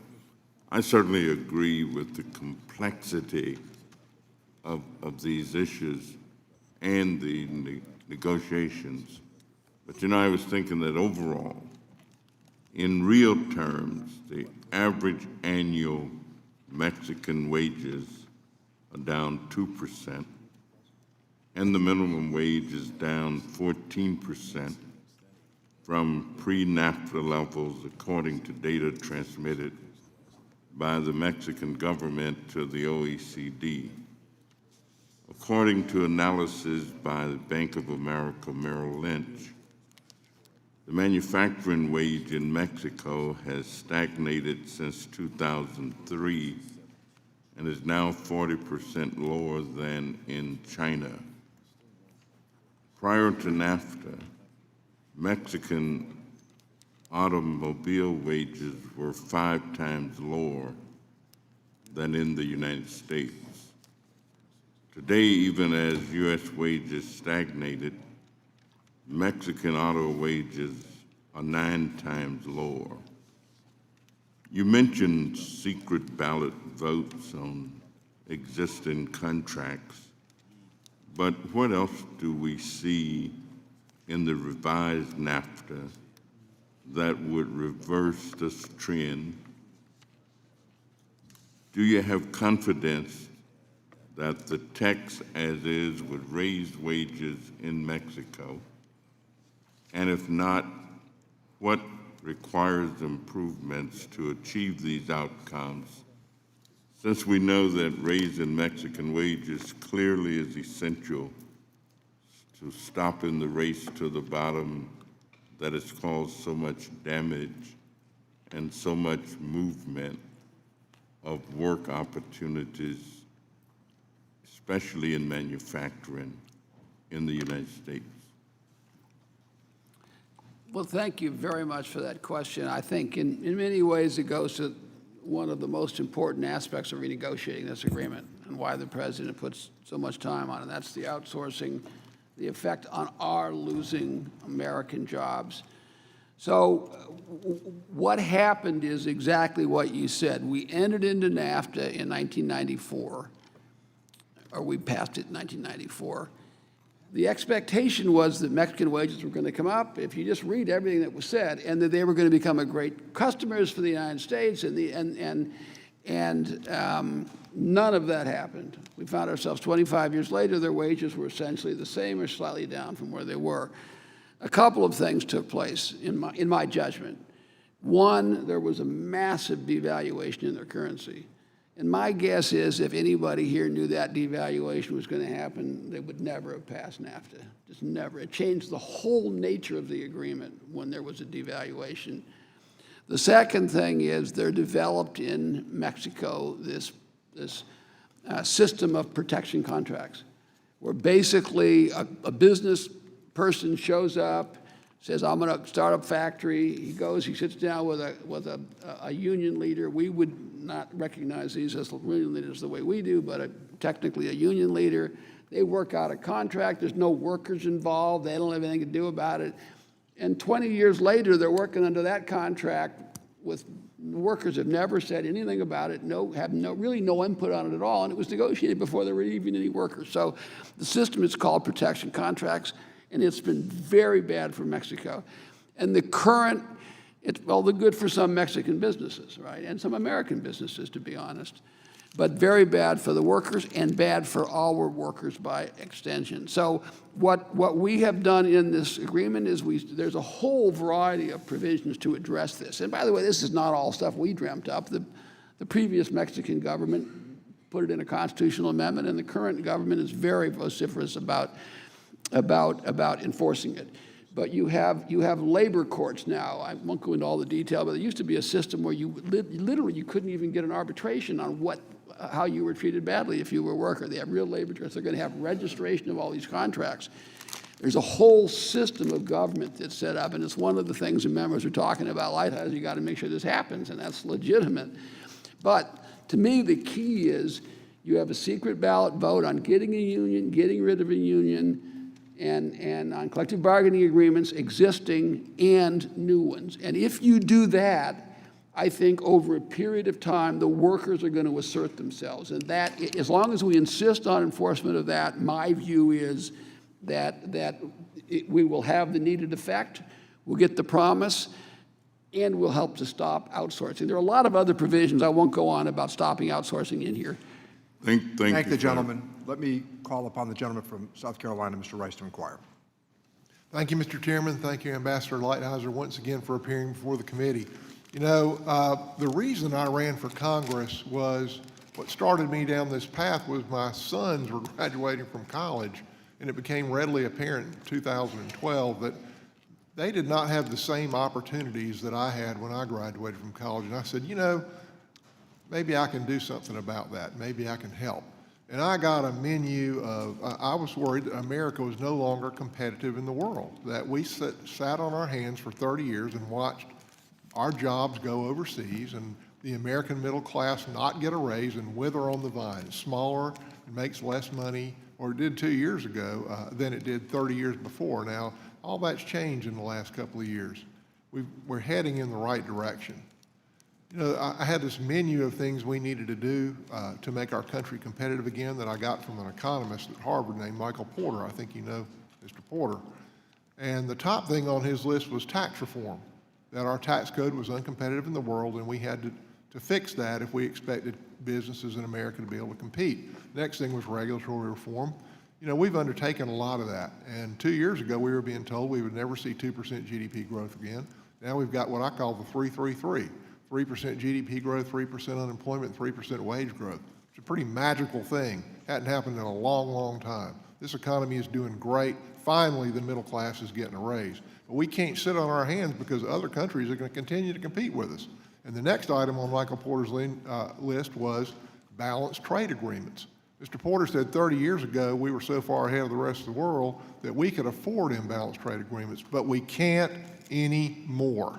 And I've told you, Ambassador Lighthizer, over and over again that one of the things that gives me the most confidence about this administration is the fact that you've agreed to come on and help us to rebalance these trade agreements so that the American worker at least has a fair shake. Because I think if the American worker has a fair shake, he can compete with anybody on a level playing field. After that on his menu is infrastructure and merit-based immigration, what other countries use to, they use their immigration system to make themselves more competitive rather than chain migration that we have right now. All these are things that we need to work on. We have bipartisan consensus on this trade, I think. You know, as you said earlier, everybody I've spoken to, even the Democrat witnesses that have come up before this panel, have said that this agreement is far superior to the existing NAFTA. And I believe if we got a vote today, it would pass today. The question is politics and whether or not the Speaker is going to allow us to have a vote and give Mr. Trump a victory before the election.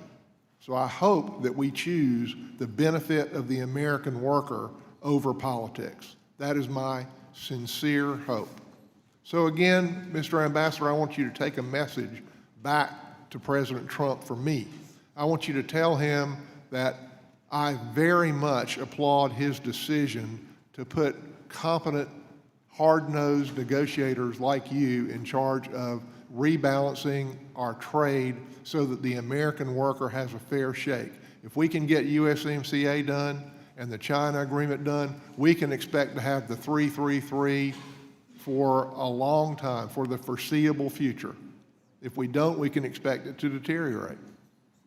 And you tell the President that South Carolina is behind him. We are rooting for him. Keep charging. I yield back.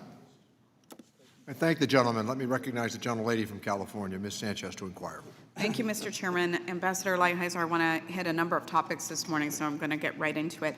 The key to any trade agreement is enforcement, and unfortunately our track record on that front has been incredibly poor, particularly with regard to labor provisions. I was around in Congress for the negotiation of our agreements with Central American countries, Colombia and Peru. And in each case, the countries made strong promises about the labor reforms they were going to make, and they often even made significant changes to their laws, and they called them sweeping and the best ever and the strongest ever. I can't tell you how glowing the terms were about how great their labor laws were going to be, and they even passed some of these really great labor laws. But 5 and 10 years later, the situations for workers in those countries still remains dangerous and frankly unchanged. So I'm deeply concerned that we appear to be in the same position today with Mexico. And your assertion that if we just give secret ballot elections to workers, that suddenly all of the labor problems are going to magically correct themselves, I think is a little Pollyannish. Mexico has just passed what appears to be a historic reform of their labor and justice systems, but our committee staff just returned from a fact-finding mission to investigate what the implementation process will look like in the coming years. And while there is, some reason to be hopeful, reforming their labor system is a massive undertaking that's going to require years to implement. It's going to require significant resources, and it's going to require technical expertise from outside experts.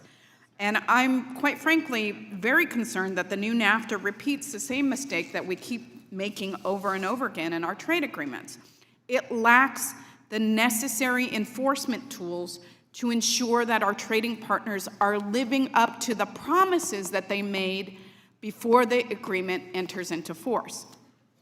Instead of repeating the same mistakes, we need new, creative monitoring and enforcement tools that provide the United States with the leverage to ensure compliance 5 and 10 years down the road.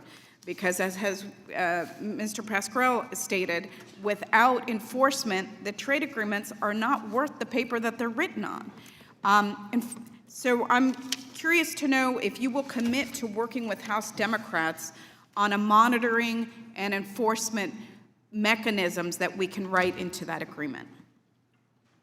Well, thank you, Congresswoman. First of all, I've been called a lot of things, but I've never been called Pollyannish before. So I will note. Well, I just did it, so I stand by it. I understand that. I'm sure it was meant in the best possible way. No disrespect to how hard you work on negotiating this, but clearly just giving people access to the ballot for union elections doesn't cure threats of murder, doesn't cure threats of intimidation. These are common practices that go on. There are a variety of other provisions in here. There are specific provisions against violence, for example, which you just mentioned. The point, which are not exactly ironclad. I have some concerns with that, but the question is. But we agree that they've never existed in a trade agreement before. Great. In the history of the world. They've never we existed. Agree on that? Certainly, right. but can we agree that there's no mechanism for enforcement as yet? Well, in the first place, no, I don't agree with that. And in the second place, I have a system where I'm going to sit down and work with members consistent with the way the Speaker has asked me to do it, and to plus up the enforcement. I've made that very clear. I'm happy to do that. I agree with that. I think it has always required changes in U.S. law. Okay, then I will take that as a yes, that you're willing to work with us on the monitoring and enforcement mechanisms. I have several other questions that I want to get to. I also have significant concerns regarding USTR's stance on CDA 230. That provision, which gives broad immunity to technology platforms from the harms caused by third-party content they distribute and profit from, has become increasingly controversial. In fact, last year, Congress amended the law for the first time to exclude sex trafficking claims. Many policymakers have been talking about other amendments to that law relating to illegal opioid sales, deepfakes, material support for terrorism, civil rights claims, or discrimination against certain political viewpoints. For over 2 decades, there was no effort to get CDA 230 into U.S. trade agreements, and I'd like to know why USTR has made this shift. I mean, there's this market access claim, but it's hard for me to see how CDA 230 is a trade issue, because general concepts of civil liability are not discriminatory, and U.S. companies are often the dominant service provider in foreign markets that don't have CDA 230. So I really don't see how you can assert some market access reason, and I was wondering if you could provide me with some clarity on that. Well, I will do it as briefly as I can, since you're over your time, and I don't want to impose on the rest of the members. I would say, number one, there was no effort to put 230 in trade agreements for the past 2 decades because 230 didn't exist in the past 2 decades. This is U.S. law. I didn't write 230. The Congress did. It was signed by the president, number one. Number two, we think it's that there are nowhere near the problems that you say on issues of public morality and the like. We put in specific language to make sure that that was not a problem. I guess the third thing I would say, just very briefly, is there's a whole updated digital trade chapter that takes care of all of these issues and tries to reflect what is in the laws of the United States. This is thought to be a way that small internet companies can grow and use their advantages. I think the chairman for his indulgence, and I yield back. Thank the gentlelady. After recognizing Mr. Schweikert, we will then proceed for a 2-to-1 recognition of committee members. Mr. Schweikert is recognized. Thank you, Mr. Chairman. Couple things, just tried to go through some of these quickly. So, Mr. Ambassador, still getting inbound concerns from Arizona entrepreneurs and business on ISDS, feeling that they're being put at a disadvantage because Mexican businesses, Canadian businesses would have access to our court system. What can I say to them to make them feel better about the changes in ISDS? Well, I guess I don't understand the nature of the problem. If there's actual expropriation, they get the benefit of ISDS. If there's denial of national treatment or MFN, they get the benefit of ISDS. And one of the biggest advantages the United States has as a country is this legal system.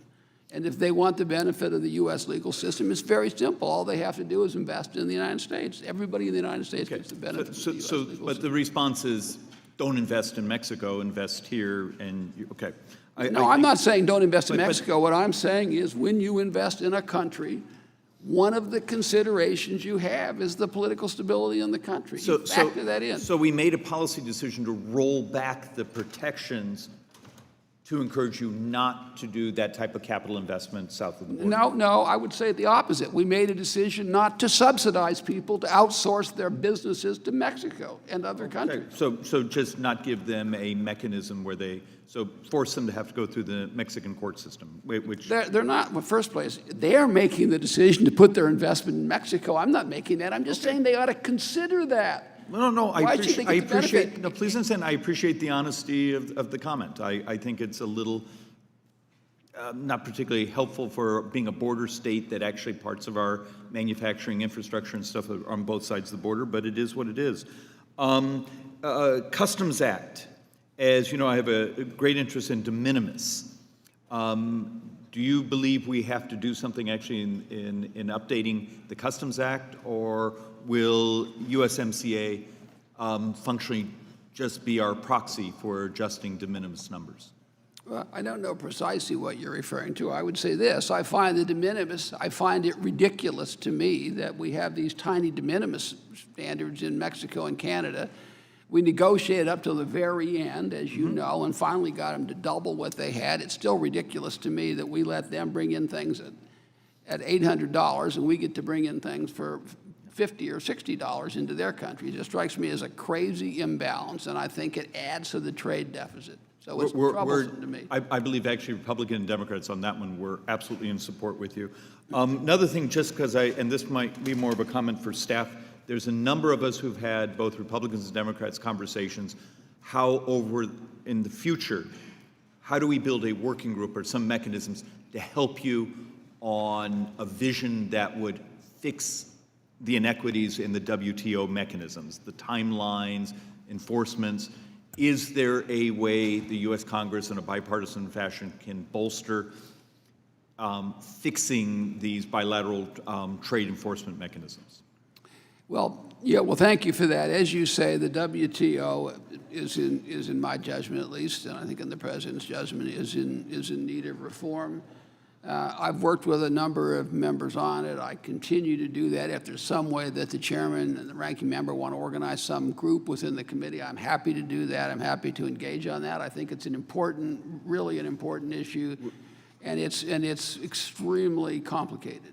Mr. Chairman, on that particular, that might be worthy of a side project for many of us that have demonstrated an interest in that. Two last things. I know seasonality ends up becoming as much of regions of the United States fussing at each other.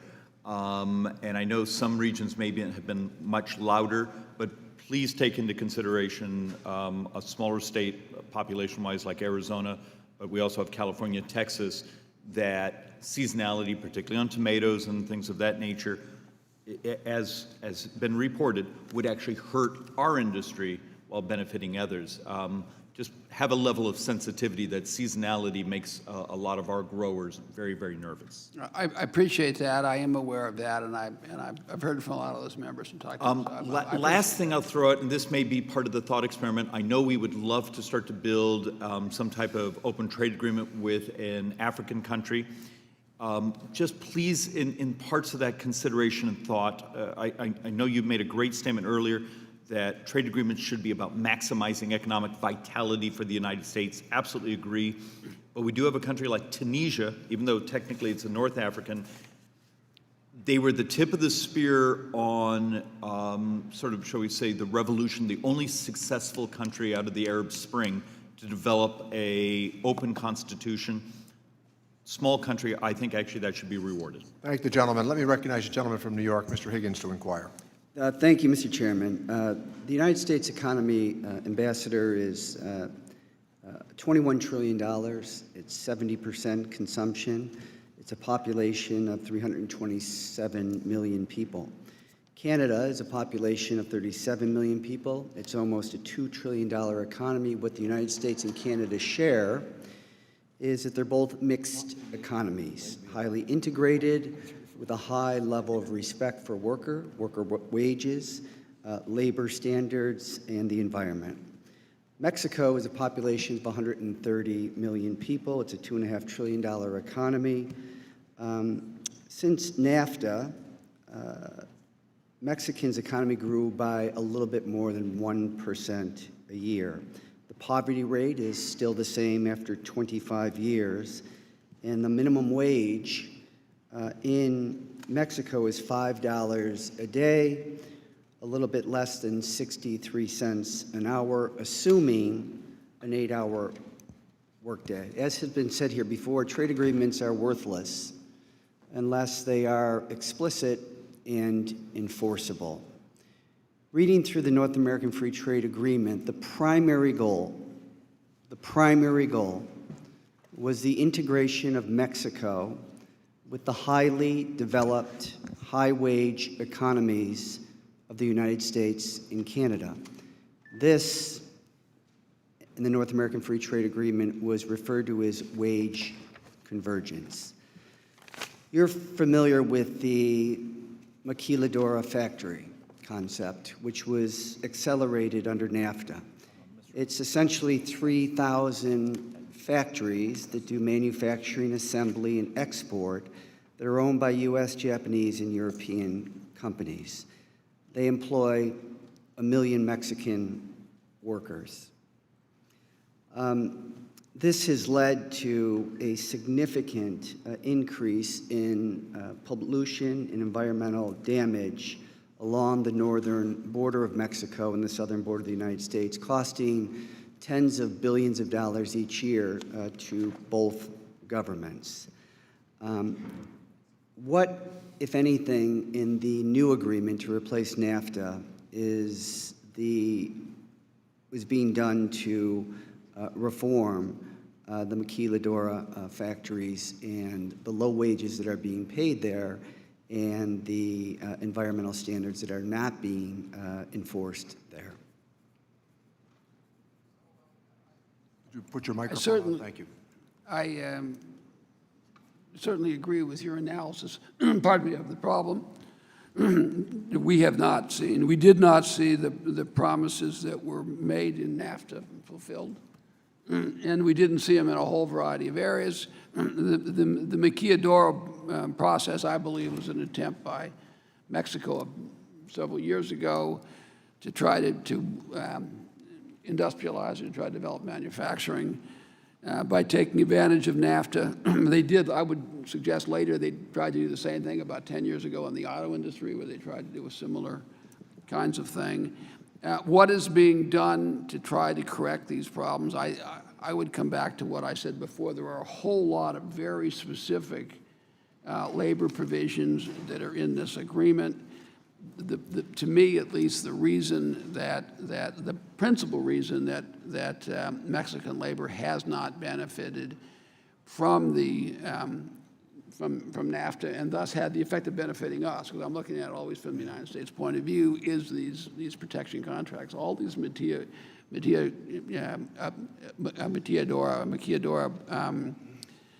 contracts, or companies have basic contracts that were entered into by these, like we would suggest, not, I don't want to call them fake unions, but at least not real progressive unions like we're used to. This law basically changes that system. And when we talked about the 700,000 contracts that had to be voted on, many of them are going to be in those factories. And for the first time in their history, these workers are actually going to have to know what their benefits are, what their working conditions are, and vote on a contract. So I'm hopeful, and so are reformers in Mexico, that this is going to have a real positive impact. Just a final thought quickly. Additionally, there's language in NAFTA that's called trade adjustment assistance. And most people believe that was inadequately funded. And it basically was to say to the American worker, through these trade agreements, there is going to be disruption that will require reemployment and retraining. Is anything done in the new agreement to bolster the level of funding under trade adjustment assistance?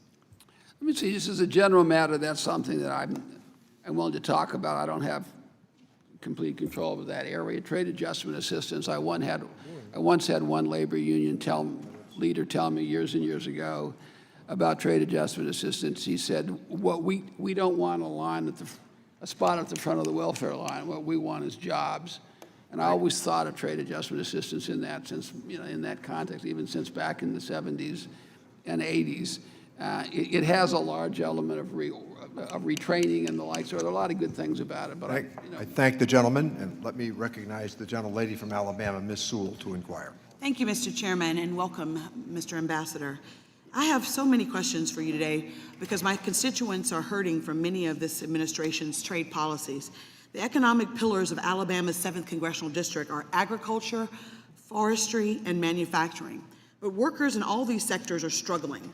My farmers are suffering from the trade war with China, and the auto workers in my district are terrified of the potential tariffs on automobiles and auto parts. By the way, the Section 232 auto report is still being kept a secret from Congress and the American public. I think that we should all know what's in that report. I think that the auto workers in my district deserve to know why the Trump administration is labeling their jobs as a national security threat. Hopefully, I can follow up with you after this hearing to discuss these issues, because I know today I want to focus on enforcement. I am a true believer in trade. I believe that trade can both be fair and reasonable to workers as well as management, but we have to be able to enforce the trade policies. Last year, Alabama exported $21.3 billion in goods, accounting for 10% of my state's GDP. 31% of those exports went to Mexico and Canada. Increased market access was a big economic boost to my district. However, the enforcement provisions in the old NAFTA were totally inadequate. Fortunately, there is a broad bipartisan consensus around strengthening enforcement in the new agreement to ensure that American workers, farmers, and manufacturers are treated fairly. Not only do we need a level playing field for our workers, but the American people deserve to know that disputes with our allies can be adjudicated through a structured process that is both equitable and transparent. The old NAFTA agreement failed to meet this standard. To your credit, some improvements have been made to the enforcement language in the new agreement. However, serious issues remain with the state-to-state dispute mechanism, including the panel formation loophole. But what is even more concerning to me is that your proposed solution in this flaw in the new agreement. I will tell you right now that the unilateral Section 301 tariffs are not a substitute for a strong enforcement mechanism. Just look at the Section 301 tariffs currently being used against China. They have yet to produce any tangible results and have trapped American workers, manufacturers, farmers, and consumers in a trade war with no end in sight. Mr. Ambassador, I know that you want a deal that will outlast this administration and be a landmark trade agreement for years to come. What if the next administration is more reluctant to use unilateral 301 tariffs to address disputes? Should we really be leaving enforcement up to the discretion of future administrations when we have the opportunity right now to strengthen enforcement in the base agreement? Would you agree with that? Well, let me say, first of all, thank you for your comments. In terms of the manufacturing in Alabama, I would just note that there's going to be new investments, major investments announced by Mercedes, Honda, Hyundai, Toyota, and Mazda, all in Alabama. So the auto workers there, of which there are many and growing, ought to be very happy. They are happy, sir, but they really are concerned about the Section 232 using them, considering what they do to be a national security threat. Well, and we still are on uncertain ground with that. I mean, I know that there's been a 6-month reprieve, but where is this administration with respect to auto tariffs? So my suggestion to you is that one of the principal reasons why at least some of this investment is going to Alabama is because of fear of 232 auto tariffs.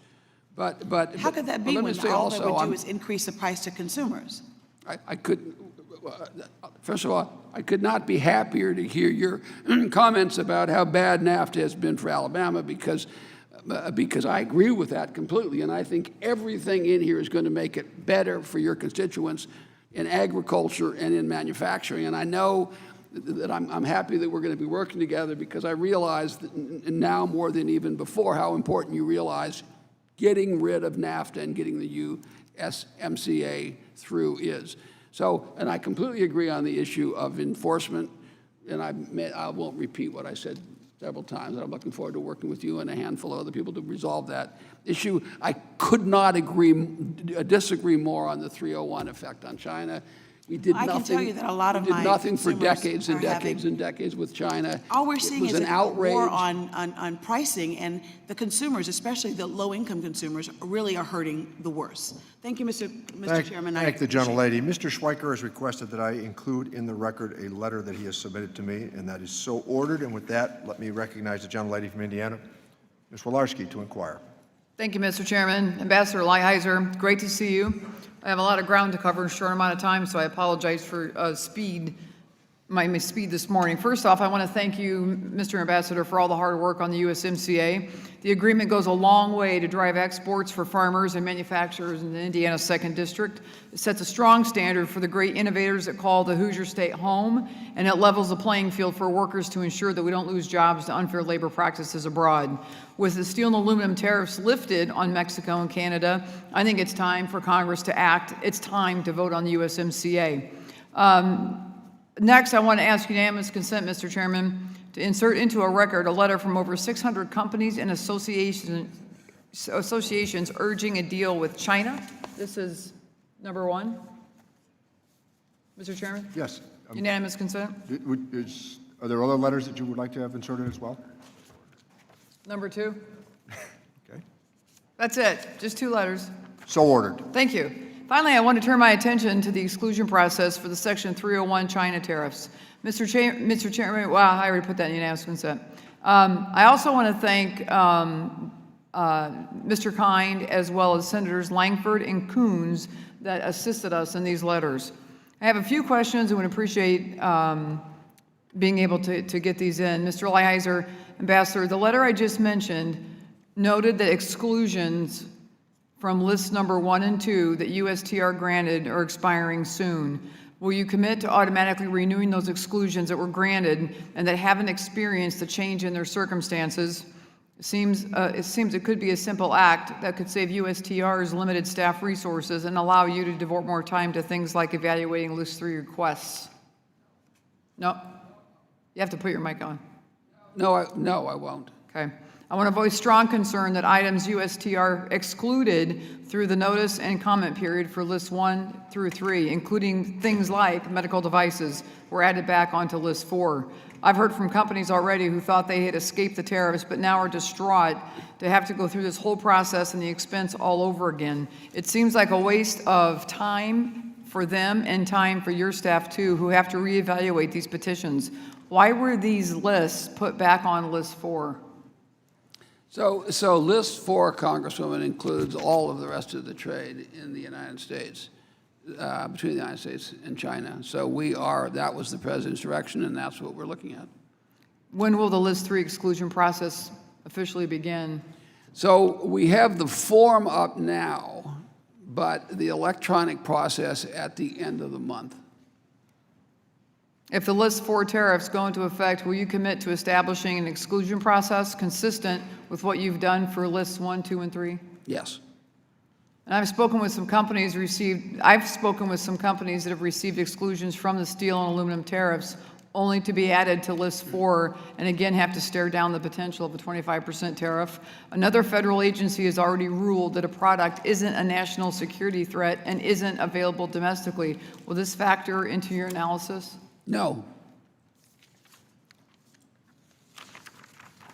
I have one more question, Mr. Ambassador, and I so much appreciate you being here. As you know, Congress raised the U.S. de minimis level just a few years ago, and we continue to believe that $800 is the right level. Rather than lowering our level, should we not be continuing to engage with Canada and Mexico to raise their own? Is that the end? Yes. So we engage quite a bit on it, and unfortunately, their retail lobbyists are stronger apparently than our retail lobbyists, and so after months and months and months, and as one of the last items, they made a small move in our direction, but not nearly sufficient. And the imbalance to me is very problematic. And when you say engage with them how? One way to engage with them is to say you get the same thing in the U.S. that we get there. That's one way to engage with them. Now, some members don't like that, but that's one way to engage with them. Otherwise, I don't know how to engage with them. Call them on the telephone and say, please. Well, I had, whatever I had a year of doing that. Their retail lobbyists is just very, very strong. Thank you, Ambassador. Thank you, Mr. Chairman. I yield back. The chair now recognizes a gentlewoman from Washington, Ms. Del Bene, for 5 minutes. Thank you, Madam Chair, and thank you, Mr. Ambassador, for being with us today. First, I want to reiterate many of the concerns brought up by my colleagues on the impact of retaliatory tariffs on our farmers. They have been struggling for a long time, and it is critical that we address this issue so that they continue to have access to markets. It will be hard for them to get some of those back again if this issue is addressed. So I want to make sure that that is a top priority for you. In particular, speaking of China, earlier this year, we discussed reforms to China's digital regime. You told me you're optimistic about securing commitments from China on cloud restrictions. Are you still optimistic about this outcome, or is this one of the areas that China backtracked before talks broke down? And I just want to kind of add on to that, beyond cloud issues, what is your realistic assessment of the commitment you'll be able to secure from China in the digital trade space, and is this a priority of the president's when he talks to President Xi at the G20?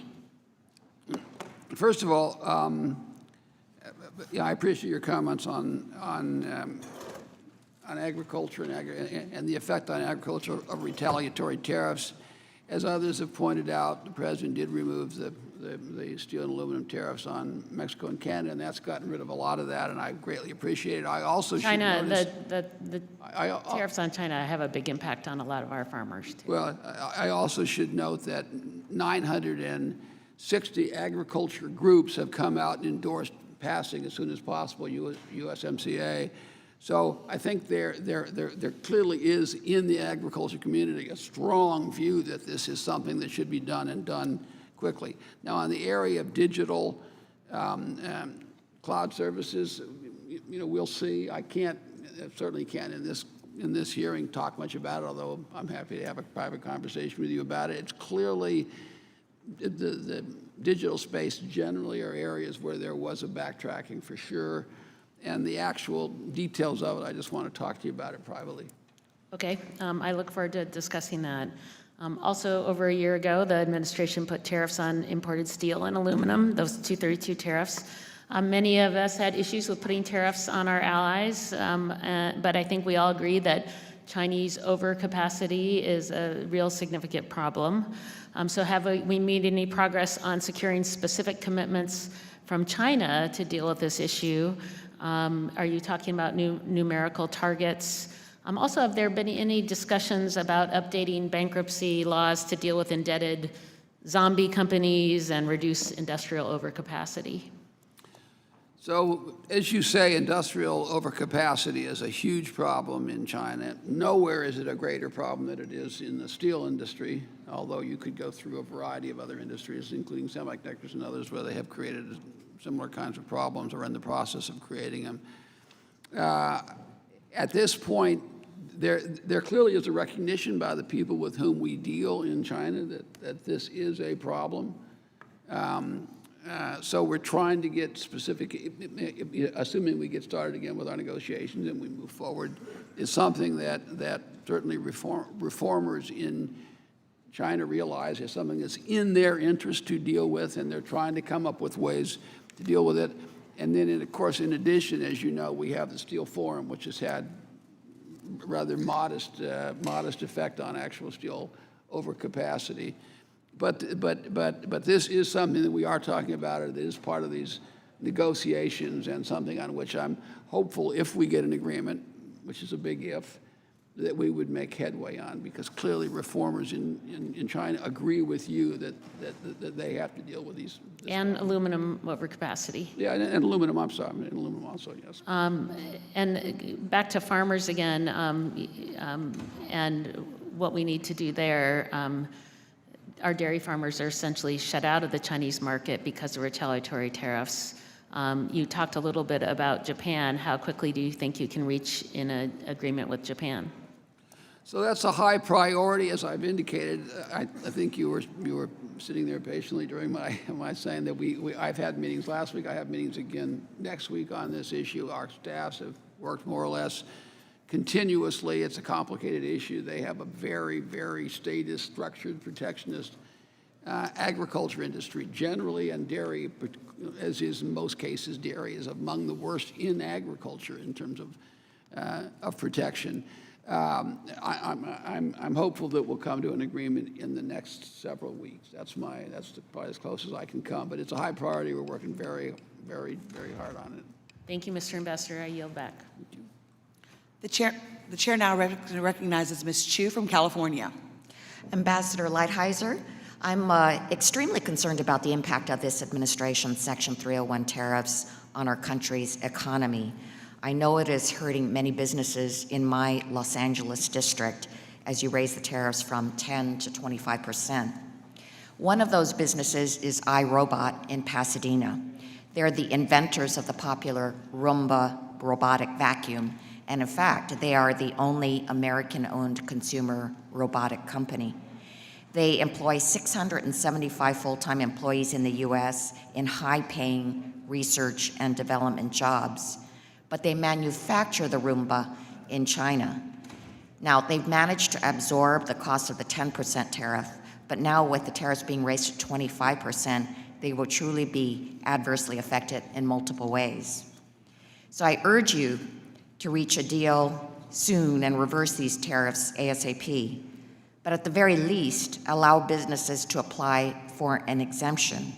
And in fact, I would like to submit this testimony for the record in support of their application for exclusion.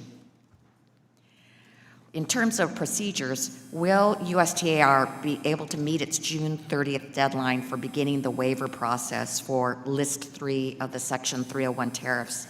And are you planning to hire more staff members to ensure a timely review of applications? Without objection, that letter will be entered into the record. I'm hopeful on the June 30 deadline, as you say. I believe we'll meet it. We are hiring more people. We're also borrowing people from other agencies. So we're trying to put together the group of people that we need to be able to review these quickly. As we've noted before, we're a small agency, and we're doing what, and as you know, I guess, we are a small agency, and we are borrowing a bunch of people on a temporary basis, and we're also hiring up, and we also have some of these temporary contracts for certain jobs can be done by people. And so we're taking this very seriously. We're trying very hard to do it. And we realize that there's a substantial impact on real business, particularly small business. And even aside from the actual cost of the tariffs, just the cash flow is an issue for these people, and it's something that we're very concerned about. Well, let me talk about others hurt by these tariffs. The most recent list of 301 tariffs against China includes a 25% tariff on printed materials. This means children's books, textbooks, technical, scientific, and professional books, many of which are created in the U.S. by American authors and illustrators, but are printed on unique paper exclusively made in China. I understand that under the International Emergency Economic Powers Act, that information and informational materials are exempt from these types of restrictions. So how is this tariff justified? Well, in the first place, we're not using IEPA for the legal authority to put these tariffs in place. We're using Section 301. And under Section 301, we're permitted to put duties in place. There's no exclusion for paper or whatever there was under IEPA. I'm not an expert on IEPA. I know it reasonably well. In terms of the last group of products, as you know, we have hearings that started, I guess they started on Monday, and they're going until next Tuesday. And there's a lot of people submitting. There are like 300 and some witnesses, and there are a lot of people making submissions. And we will consider all that, take it all into account before the president makes a final decision as to whether to put tariffs on or at one level, at what level or the like. Thank you. Last question. I recognize that you've taken the labor provisions of the USMCA further than it's been taken before, but I continue to be concerned about the enforceability of those provisions if it is not in the agreement itself versus a side letter. And also, Mexico would face many challenges in seeing these reforms through. So, Ambassador Lighthizer, to what extent has USTR been engaged with the Department of Labor to ensure they're ready to provide assistance to Mexico? So I'm happy to do that. I've talked to the Secretary. He's also quite happy to do it. I think it's an important part, capacity building, that we should do down there. I should also make the point that the labor provisions are in the USMCA. They're not in any side agreement. One of the problems that so many members had with NAFTA, of course, as you know well, was that these all labor and environment were all in side letters, which were basically unenforceable or enforceable in kind of strange little ways. So these are part of the agreement, and I certainly will work with the Labor Department on that. Thank you. I yield back. The chair now recognizes Mr. Smith from Missouri for 5 minutes. Thank you, Madam Chairwoman. Ambassador, thank you for being here. We all know you have a very busy schedule advancing the President's trade agenda, which is wide-ranging and very ambitious. We appreciate the updates you've provided to us today. I first want to thank you and the President for all of your hard work on USMCA. It's a strong trade agreement that will benefit every American. I'm hopeful that we'll be able to vote on this agreement very soon in the House of Representatives. Every day that we delay, American consumers, American farmers, and American businesses lose out on the many benefits of this agreement. We've seen the ITC report.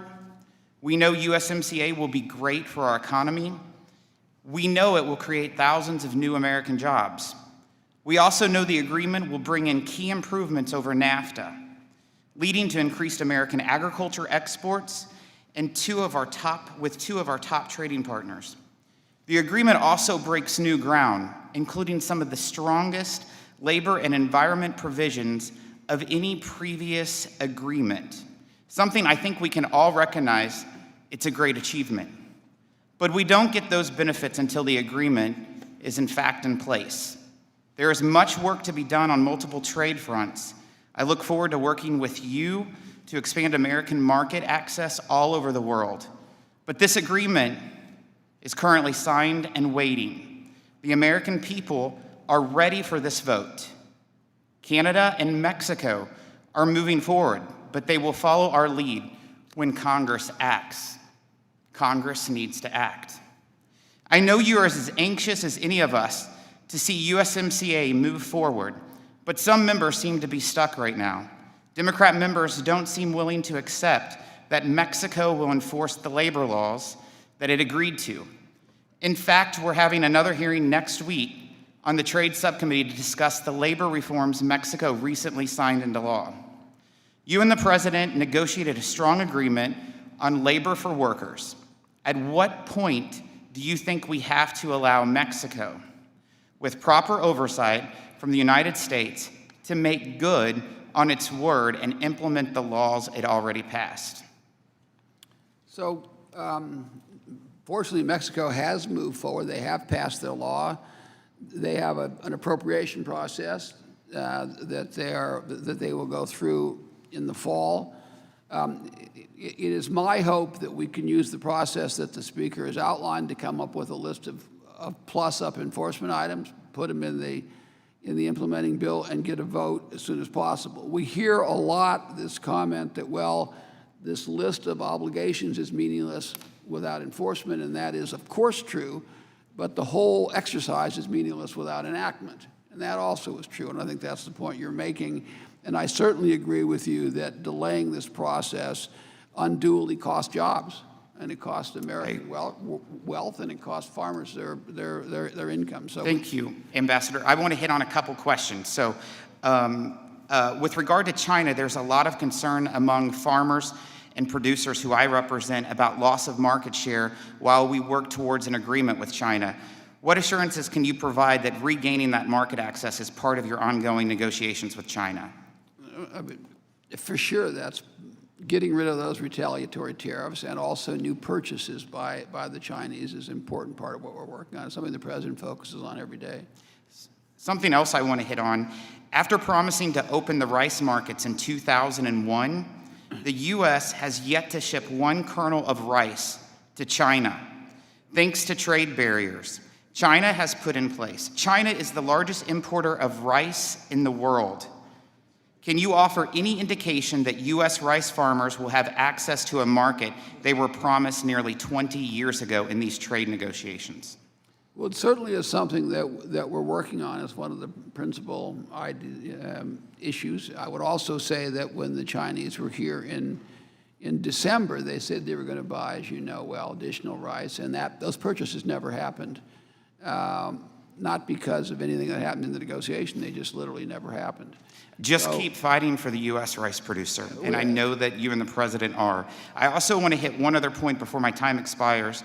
We know that India provides domestic support for the U.S. cotton industry in violation of the World Trade Organization. We've discussed this before in the past. Last year, the U.S. took steps at the WTO to counter that support.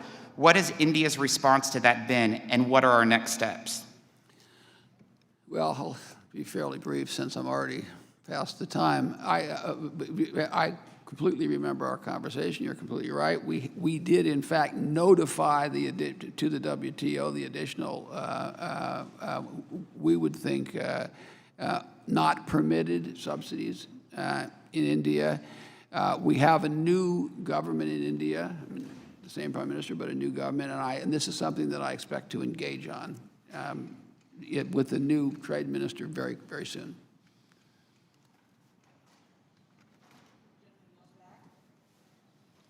The gentleman yields back, and the chair now recognizes Mr. Kildee from Michigan.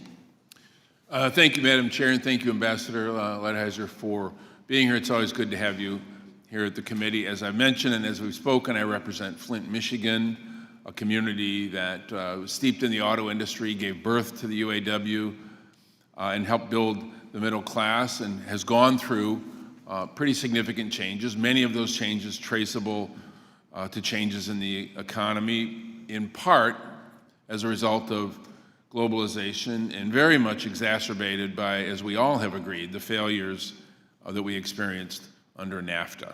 The difficulty that we have is that at the time that NAFTA was enacted, and I know it's a dramatically different deal than what has been negotiated, but there were promises made that things would change, for Mexican labor conditions, the Mexican workers would be lifted up, that the American worker would be protected because of that, and of course we know that the history certainly did not bear that out. The reason I mention that, again, acknowledging this is a different deal, is that for many of us, this is not a question of being sold on the idea that this is a better deal. You can read the language and see that it's clearly better. But having more comfort on this very important point that you were just addressing, that there will be rigorous enforcement. So while Mexico changes its law, there's a lot of questions about whether they will fully fund the new regime that will be required to implement and enforce this agreement. And I'm interested in the notion that there would be some additional overlays, independent monitoring, for example, of Mexican labor conditions. And there's a lot of details that need to be worked out, and I don't necessarily want to ask you to respond to a specific proposal, but the underlying intent, for example, of Brown-Wyden might be a starting point to work on this issue. And I wonder if you might be willing to commit to work with myself and others who are interested in this area to ensure that enforcement will be done in such a way that won't hurt the auto workers that I represent, that feel like they're just getting their feet under them as we're trying to rebuild a strong U.S. auto industry. Is that something you'll be willing to work with? I absolutely will commit to that. I have enjoyed working with you very much on this. As you know, the effect of this NAFTA on auto workers is one of our principal motivators. We have to turn that around. It's one of the things I don't want to take up all your time talking about it, but I have enjoyed working with you on that. You're a strong spokesman for that point of view. I completely agree with you. I will continue to work on it. And I think the auto workers, both the ones in Michigan, but also the ones sort of in the southern tier, where the acting chair, is that the right term, whatever the acting chair is, are the biggest single beneficiaries of this agreement, and they were the ones who were punished the most by particularly your constituents, by the existing NAFTA. And this is going to be a binary choice at some point. Do you go with this horrible agreement that everyone knows is horrible, or do you go with agreement that is either spectacular or just really, really good? Yeah, and it will be a binary choice at one point, and that does distinguish it from some past decisions that we've made. But our issue is making sure it's the best binary choice that we can possibly have. And I wonder if you could just comment quickly on two things, then I have one more point. The four-year implementation schedule or program or plan in Mexico, how realistic do you feel like that is, given the magnitude of the changes that need to take place? And secondly, do you think, and again, this relates to the magnitude of the problem, will the Mexican government act to commit the resources, the financial resources it will take for implementation? If you could just quickly answer, because I have one other quick question that I would like to pose. So the answer to me is, I think 4 years is aggressive. It's something that we insisted on at the request and advocacy of organized labor. So it was the American unions that wanted that. The Mexicans wanted 6 years. We took 4 years because we were going along with organized labor. And it's aggressive but doable, and they think it's doable, and I think they will do it. Thank you. And then just quickly changing gears, I wonder if you could just comment quickly on regarding China. As you and I have discussed, we need to address China's blocking of polysilicon coming from the U.S. to support manufacturers of polysilicon and getting access to that Chinese market. I know it's a difficult issue, but it's one that's really important to the people that I represent. Can you comment on that? Can we be more forceful, I suppose, in dealing with China on this issue of polysilicon? So it is clearly an issue we have talked to them about. You know the issue very well. An unfair trade case was brought against our polysilicon industry. We believe it was retaliation for something totally unrelated. We think it was unfair. But this is clearly an issue that's within these negotiations, something we have raised and will continue to raise. Thank you. Thank the gentleman. Let me recognize the gentlelady from Wisconsin, Ms. Moore, to inquire. Thank you so much, Mr. Chairman, and Mr. Ambassador, thank you for your indulgence.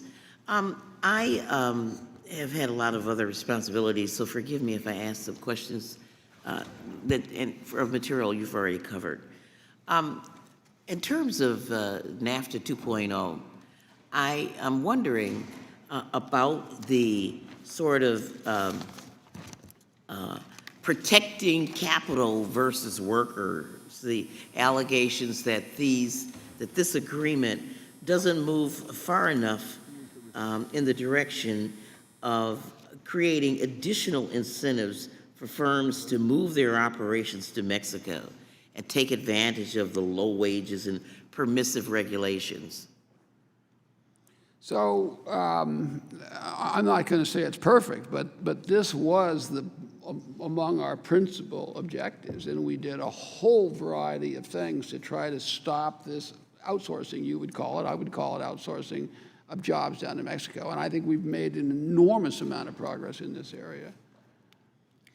Well, obviously, that's the case, but you know, they talk about a loophole. Whereas the U.S. oil and gas, for example, this particular industry can still contractually sue the Mexican government directly under those rules. And so and there's no incentive or no effort to really close that particular loophole for that industry. Was there a reason why we are retaining loopholes for certain industries? So on this issue of ISDS, it's a difficult issue. It's a difficult issue and one on which a variety of members have very strong views. We thought that ISDS was a source of outsourcing, and there were other issues that we thought needed to be corrected. I think we struck a good balance. We improved the situation from your perspective, but probably not as far as you want to go. If you say, how would I distinguish the oil and gas industry from other industries, I would say it's to me that allowing ISDS that would incentivize moving a factory to Mexico is something that I think is a mistake and is bad as a subsidy. But that doesn't apply to a natural resource where the industry has to go there. I mean, there's no way they can't. Mr. Ambassador, let me move on here. You know, you've waxed on about the increase in the GNP and the lowering of unemployment and how wonderfully things are ticking along. But many economists say that these are short-term, they're small gains, they're temporary, and that they are unsustainable for the long term. And that, you know, we can always talk about how we've had an increase in GNP, but like 86% of that benefit just goes to the wealthiest people and not really to workers. That you know, any increase in wages is marginal. What would you say to that? I would say those economists are crazy. There's Oh, no really? truth to that at all. I just think they're crazy. Call me crazy. This 84% of this last tax cut, for example, went to, Well, but this to 1%. But this is, I mean, I think this trade agreement is different. I'm not arguing. No, with the I mean, it might not be. Can I ask you a question? And I've brought this up with you before, Mr. Ambassador, about juvenile furniture that's made in China, really for new parents. I'm wondering why we are not excluding that from our, I want to put that in the record, Mr. Chairman, a roll call article So ordered. To talk about, I would love, Mr. Ambassador, for you to continue in my last couple of seconds to lean into looking at juvenile furniture as one of the things we really need to prevent sudden infant death syndrome, keeping children safe. And right now, that the cost-effective way to do that is to make sure that there aren't tariffs, I'm sort of throwing that in, that there aren't tariffs that will interfere with the transportation of those products. Well, I'm not much of an expert on child chair safety, but I think, first of all, we'll certainly look at, I think, solution requests. We have a process. We're happy to do that. And secondly, juvenile chairs and other things can be made in a variety of areas. Thank the gentleman. Okay, thank you so much, Mr. Thank you. Thank the Chairman. gentlelady. Let me recognize the gentleman from Illinois, Mr. Hood, to inquire. Thank you, Mr. Chairman, and thank you, Ambassador Lighthizer, for being here. And just want to say thank you for your responsiveness to us here in Congress and your attention, both in a bipartisan way with Democrats and Republicans, and your entire team that you have behind you. You've been great to work with. And as we think about USMCA and getting this clock started, that's what we're waiting on. And you've been looking at this for the last year and working on it. And frankly, it concerns me a little bit that we haven't started the clock yet and that Speaker Pelosi hasn't brought this forth yet. And I worry every week that goes by that we're losing time. And frankly, I'm losing patience with not getting this going.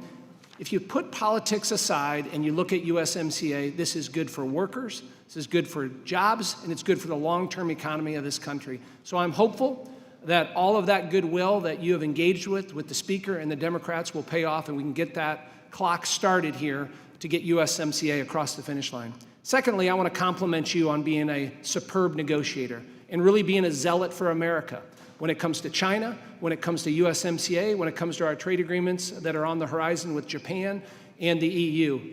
You've been superb in that manner. Frankly, when I look at where things are at with China, I want to ask you some specific questions on that. I would initially say I'm not generally a fan of tariffs. Tariffs to me are taxes. They're taxes on consumers. They're taxes on businesses. I have a ag district that's the 8th largest ag district in the country. And my farmers don't necessarily like tariffs. But I'll tell you what they also don't like. They don't like the fact that China's been ripping us off for 25 years. And most of my farmers, they're Americans first and they're farmers second. And we look about where we're at with China right now and where this administration is. And I applaud you on being tough with China because long term, when we look at technology, and I've heard you say this before, technology is the future of the world. And we lead the world in technology, and China wants to beat us. And they're doing everything possible to do that. And when I look at our trade stance with China and where we're at, as we look at what happened with the breakdown of the negotiations with China, it appeared to me and many of us we were making progress in your negotiations with Liu He and also with Secretary Mnuchin, and then it broke down. And it appears that the Chinese maybe reneged on some of their promises, came back with a lot of edits and changes that caused things to go south. I was wondering whether you can comment on what went wrong at the end of the negotiations. And secondly, does that change our negotiating policy moving forward? And are those fault lines repairable? First of all, thank you very much, Congressman, for your kind statements about me and my team and the President's trade policy. As I said before, we have a bad situation. The President's just not going to tolerate it. So we're going to make changes, and I think the President has done that across the board. And to the shock of all the members, I'll say the President will say to me every now and then, Bob, we just have to do something. We're not doing anything in trade. And I'm saying, okay, Mr. President. On what happened in the China talks, it's more or less speculation, right? Now, my speculation is that some forces in China decided that they had gone too far. The negotiators had gone too far, went out beyond their mandate. You know, I don't know whether that's true or not. I'm just speculating on that. the issues that we talked about. First of all, I have trust and complete good faith in the people that I'm dealing with. They're tough, professional negotiators, and you know, but they're professional. I don't have any question that they're doing what they believe their mandate is. The issues haven't changed. The issues are the same issues. They have to be resolved. The president's never going to agree to any agreement that doesn't deal with these issues of technology transfer and IP protection and the whole stuff right down the line, and agriculture and other issues. And my hope is we can get back on track. I think it's in their interest. I think it's in our interest. And hopefully the politics over there will line up in a way that allows that to happen. And just as a follow-up, what are your expectations for the G20 summit next week? And then secondly, what are your plans for additional tariffs if talks continue to stall? So if there's stall, we have a process ongoing. In a couple of weeks, we'll have the legal authority. We believe we will have done the process. The president will at that point make a decision as to whether he wants to put them in place. We'll keep everyone informed, and he'll also decide on which specific products and on what the amount is. We're looking at up to 25%. So in terms of the G20, you know, we're hopeful. Thank you. Let me recognize the gentleman from Pennsylvania, Mr. Boyle, to inquire. Thank you, Mr. Chairman. And first, I just want to echo the comments that my colleague from Illinois made about you and your staff and your bipartisan approach. I do appreciate it and appreciate your public service.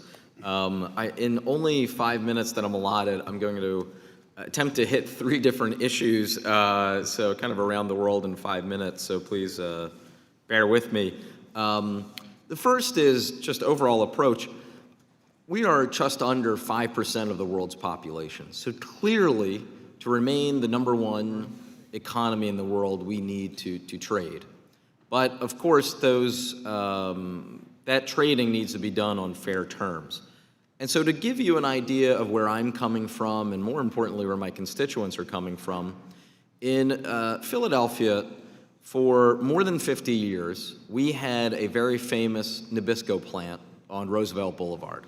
It was in a largely residential area, it was the only multi-story building. It made all of the sort of Nabisco products that you'd be familiar with, Oreo cookies, Chips Ahoy. You could smell the cookies from miles away. This plant, importantly, was profitable. This was not one of these companies that had to go out of business and understandably liquidate or move. Highly profitable company, owned later by Mondelez. They decided to close that plant, lay off 325 workers, including neighbors of mine, who had good family-sustaining jobs, and they shipped those jobs to a brand new plant they built in Mexico. They did the same thing to their plant in Chicago. And at the time, I believe candidate Trump picked up on that. I talked about it on the House floor, railed against it, unfortunately to no avail. And now those plants in my district in Philadelphia and Chicago are closed, and you have those jobs in Mexico where they pay approximately $2.35 an hour. Is there anything in the new NAFTA 2.0 or USMCA that will in any way prohibit or discourage companies from making that sort of behavior or that sort of a decision? So I would say, and I'll try to be as brief as I can to respect your time. I would say in the first place, these are the kinds of cases that drive us crazy, that have driven the president crazy literally since 30 years before he ran for president. And I would say in terms of this happening again, I'd say there's a number of things in here, because this is the cutting edge of what we have to discourage. Now, there's always going to be the wage thing, right? So we talked about in some sectors, the rules of origin will have a big impact. The labor provisions will have a big impact because it'll change the nature of the relationship between labor and employment down there.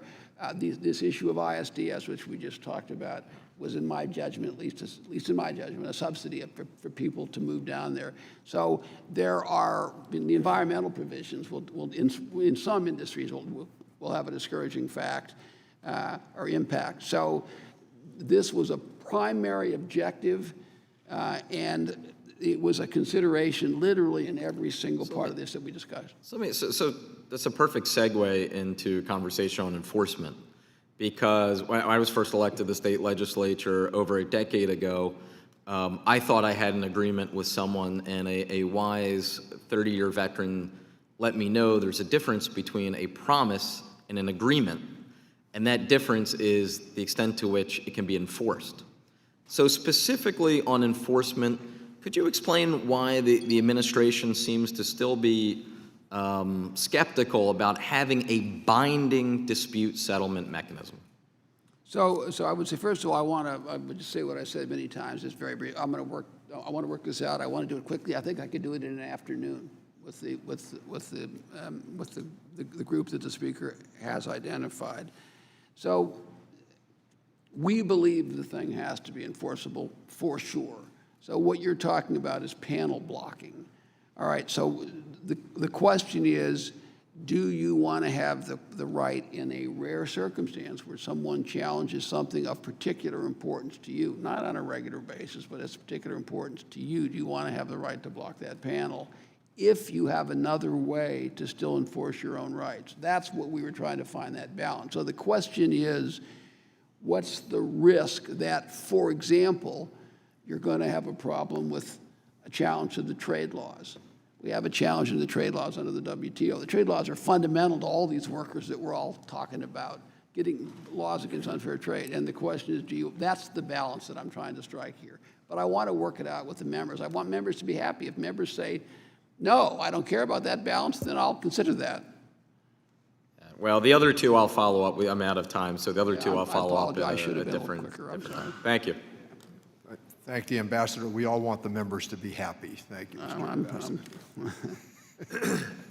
Let me recognize the gentleman from Virginia, Mr. Byer. Mr. Chairman, thank you very much. And Ambassador, thank you for working diligently to try to come to some good trade agreements. I confess I've been extraordinarily frustrated, sad by this president's approach to tariffs. You have said, I just look at what happened to steel. Production went up 5% last year. The steel industry created 200 new jobs, 200. So we ramped up production at a highly efficient mini mills with the electric arc furnaces that employ very few workers. So what happens is steel companies made a lot greater profits, but the impact on American workers was negligible. And you've said the president gets very frustrated with unfair trade practices around the world. It drives him crazy, quote unquote. So he has a temper tantrum and basically reacts with tariffs that hurt us more than he hurts the people that we're trying to punish. It reminds me of the child that gets so frustrated that he just starts destroying his own toys because he doesn't know what else to do. So were you involved in the president's decision to levy the anti-refugee tariffs on Mexican products, escalating from 5% to a possible 25%? Let me say, first of all, that I disagree with almost everything you just said, which won't surprise you at all. I've never seen the president have a temper tantrum or anything remotely like that, and I think the steel and aluminum program has been wildly successful and has saved thousands of jobs and created thousands of additional jobs. So I don't agree with you on any of that, and I certainly think tariffs are a tool which can be very useful, and in many cases have been useful and successfully used. And I think they've changed the nature, for example, of our relationship to China, which was heading right down the rat hole, and now at least we have an opportunity to turn that around. So in terms of the president's decision to put tariffs on Mexico in the case that there isn't some solution to the immigration problem, that's not specifically in my area of expertise. I'm not an immigration person. But shouldn't we, as a committee with jurisdiction of a trade policy, find it disconcerting that our U.S. trade representative didn't have input into those decisions? Well, I didn't say I didn't have input. I was certainly involved in the meeting. I'm just not an immigration person. I don't know enough about that. It's just not my area. I do know that if you're sitting here and you're the president of the United States and you think there's a legitimate national security threat, you think there's a huge, huge problem, I don't want to go through the numbers. You probably know them better than I do. But if you see that, you have to do something. The president came to that conclusion. You had to do something. Is there anything and it worked out. So I don't know why people are so upset. Is there anything in the new NAFTA or any implementing language that you're considering that would constrain will set that. those authorities or limit the presidents to impose non-trade related tariffs on one of our closest trading partners? Well, and just a yes or no answer if possible. I'm sorry. So- Well, but it's on one of those things that can't really be quite yes or no answered, because you can always take national security actions in every trade agreement. Everybody reserves that. No one's ever going to be in a position where they say, if my national security is at threat, I'm going to let a trade agreement overrule my national security interests. So there's always that. But as a general matter, there is a restraint on what you can do with respect to tariffs and regulations and a lot of other things, all of which are in this agreement. I don't know if that answers your question. Not really, but I'm happy to expound on it if you like. Okay, Mr. Ambassador, when the allies in the business community come and talk to us about USMCA, they say the best part of it is the benefits of certainty. When the ITC did its report, they chalked up the lion's share of the economic benefits to certainty. Today, you mentioned certainty a number of times as the major benefit of USMCA. But if the president has a rule out imposing those broad, punitive, non-trade related tariffs on Mexico, which would be devastating for both the U.S. and Mexican economies, and, oh, by the way, might lead to increases in migration, what's the point of a new NAFTA if anybody is living under the gun of the president's whims? How do you have any certainty if he can just come right back with these tariffs? So let me say two things. First of all, there is this national security exclusion, which we've talked about. But I always am so impressed with people that are so worried about certainty in business and NAFTA. We signed this thing 9 months ago. I'm prepared to come to certainty, have a vote, come to conclusion, sit down with a handful of members, and come to a conclusion and have a vote in the United States of Congress. I mean, I agree completely with your sense that we need absolute certainty in this. The best way to get certainty is to pass this thing as soon as possible. I must yield back, but thank you, sir. Thank you, gentlemen. Let me recognize the gentleman from Ohio, Dr. Winstrup, to inquire. Thank you very much, Mr. Chairman, and thank you, Ambassador, for being here today. I appreciate it. You know, we've heard a lot of talk about enforcement of labor agreements, and it seems to me the first step in that is what you have already tried to do, which is to agree to it, have it signed, and have it in the USMCA as it is, as opposed to a side agreement. So you've taken the first step, in my opinion, and I want to applaud you that your willingness to talk to this committee and to the panel to come up with ways to enhance enforcement. I think it's important, but in my mind, you've taken the first step that doesn't exist today. And so thank you for that. I want to echo some of the things, concern for our farmers, and I've certainly got that in Ohio.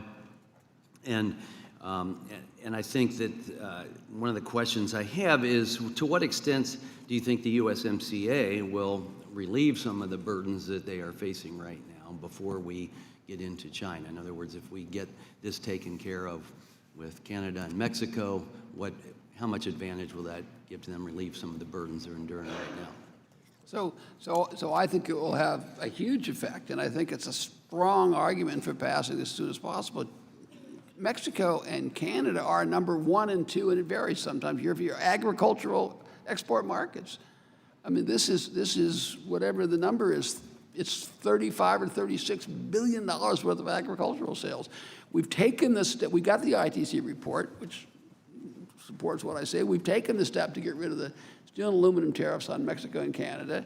We've gotten rid of the retaliatory tariffs. Now we need the certainty so that our farmers can move forward on this. It's extremely important. Well, I couldn't agree with you more. And I'd like to just talk and have you engage in a little bit too about the difference between dealing with Mexico and Canada and dealing with China. And it's a completely different situation, in my opinion, from a national security standpoint. You know, we have certain tools in our chest, diplomacy and military, and what we can do economically. What we have been seeing from China over the last several years is their expansion around the world and into space and other areas, and they're really doing it on our dime, in my opinion. They've been able to do a tremendous amount of things. You look at what's going on in the South China Sea, their influence and how they're trying to engage in Africa, surrounding countries, dangling little shiny objects and doing that. And I say they're doing that on our dime. And so we have to be tough on them in the long term, because it's more than just getting a good trade agreement. It's our national security as well. And like for you to comment on that if you can. Well, I certainly agree with that. I think we're all going to benefit by passing USMCA and getting back to all these great provisions that are going to lead to more jobs and more agricultural sales in the United States. They're going to help Mexico and Canada too, and that's great for North America. China's different. In the case of China, we do have other considerations, number one. And number two, if you're concerned about trade, if you're concerned about trade deficit, which I am, and which of course the president is, an enormous part of that problem is China, and it's not basic economics. It's not economics. It's all these unfair trade practices. And what we're really looking at is what kind of a future we're giving to our kids. In the case of Canada and Mexico, we have that on course, and that's great. But with respect to China, it's literally a question of what kind of an economy we're going to give to our kids, what kind of a future they're going to have. And where is our place in the world? Do you see any opportunities for other countries to step up where China has been dominant, you know, maybe in other areas of trade with either from Taiwan or the Philippines or even Vietnam? Can they fill some of the gaps if China is starting to struggle or left out? So you have seen a lot of that. I'm sure that's something that the Chinese are following more closely than we are, but there certainly are a variety of other countries that have been the beneficiaries of plants moving out of China because of this uncertainty that Congressman Beyer was raising. And I would say this, and I think this is important, another beneficiary of that is Mexico. Mexico is a great spot to put those plants, and that's why this is going to be good for Mexico. And if it's good for Mexico, it's far more likely to be good for us. So I think you are seeing that happening. There are a variety of beneficiaries, and one of them is Mexico. Well, thank you for expounding on that. I yield back. I thank the gentleman. Let me recognize the gentleman from Illinois, Mr. Schneider, to inquire. Thank you, Chairman, and Ambassador, thank you again for joining us today, but also for your work in reaching out to us, and openness and candor is greatly appreciated. Last time you were here, I shared a specific example of a company in my district that was having firsthand experience with China's what I'll call dodgy trade practices, and I had asked what reforms you were pursuing and what outcomes you had secured in your negotiations from China.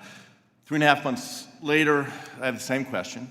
We'll start there because I haven't seen the progress. In fact, at least for many of these companies, the situation has gotten worse.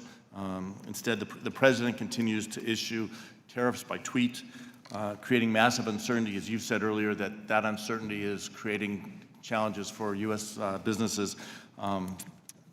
It creates a challenging environment for business to plan, to look to the future, to grow. I would like to submit for the record an article in yesterday's New York Times. Global economic growth is already slowing. The U.S. trade war is making it worse. And just to reference from this, the article quotes the chairman of Cummins, who says in his own case that the cost from tariffs has exceeded the benefits of the 2017 corporate tax cut. He says, and this is a quote, the tariffs that are in place now and which may be in place for some time are a significant burden on U.S. businesses and farms, end quote. And then the article then goes on to say, data increasingly suggests trade tensions are weighing on economic confidence globally and in the United States. And without objection, I'd like to submit this for the record. So we have this tit-for-tat trade war with China causing pain to American businesses, big and small. And let me be clear, the pain that is incurred is passed on to the American consumer. The president will occasionally acknowledge his tariffs are hurting people, and that's why, for example, he's proposed $16 billion to aid farmers struggling from his reckless trade policies.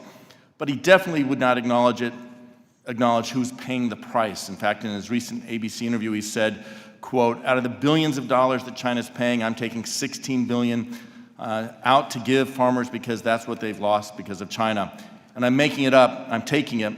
It all comes out of tariffs that I'm collecting. Ambassador Lighthizer, my question is, do you know what the president's referring to here? Are the costs of tariffs paid by China or by U.S. consumers? So let me make a couple of comments, if I could, about some of the things you said, just so they don't stand. I don't believe for a second that what we are doing with China is having a negative a largely negative effect on economic growth. The reality is the U.S. is growing faster, almost by 2 times of any other G7 country. But the economy in a lot of countries is slowing down, and it doesn't have anything to do, in my judgment, with what we're doing. The question we have with China is, are you willing to your choices are either to do, in my judgment, either to do what we're doing or to just take the status quo and say we're going to have conversation. We had that for 20 years, Congressman. You know I've talked about this. We had 20 years of that, and it literally, the trade deficit went up and up, and we lost more and more technology. So it was the worst thing for the United States. We could not continue to go down in that direction, in my judgment. Now, if you have a different view, then this all looks different, right? If your view is... Yeah, no, and I'll be clear, China is a bad actor. We need to hold them to account. We need to work to change their behaviors. But the question is, the tariffs, are China paying the tariffs, or is it the U.S. businesses and consumers that are paying the tariffs? Well, I would say, first of all, it's a complicated question. The first thing is it depends on what products you pick. With respect to some products, clearly the Chinese are paying and not U.S. consumers. The second thing is if China devalues their currency, which they have, then they're making a decision to pay those tariffs and spread it across. Number 3, in many cases, they absorb the tariff specifically to maintain market share. Number 4, in many cases, they end up subsidizing the sales in the United States for a whole variety of economic reasons, in which case China pays for those things. So it's far more complicated.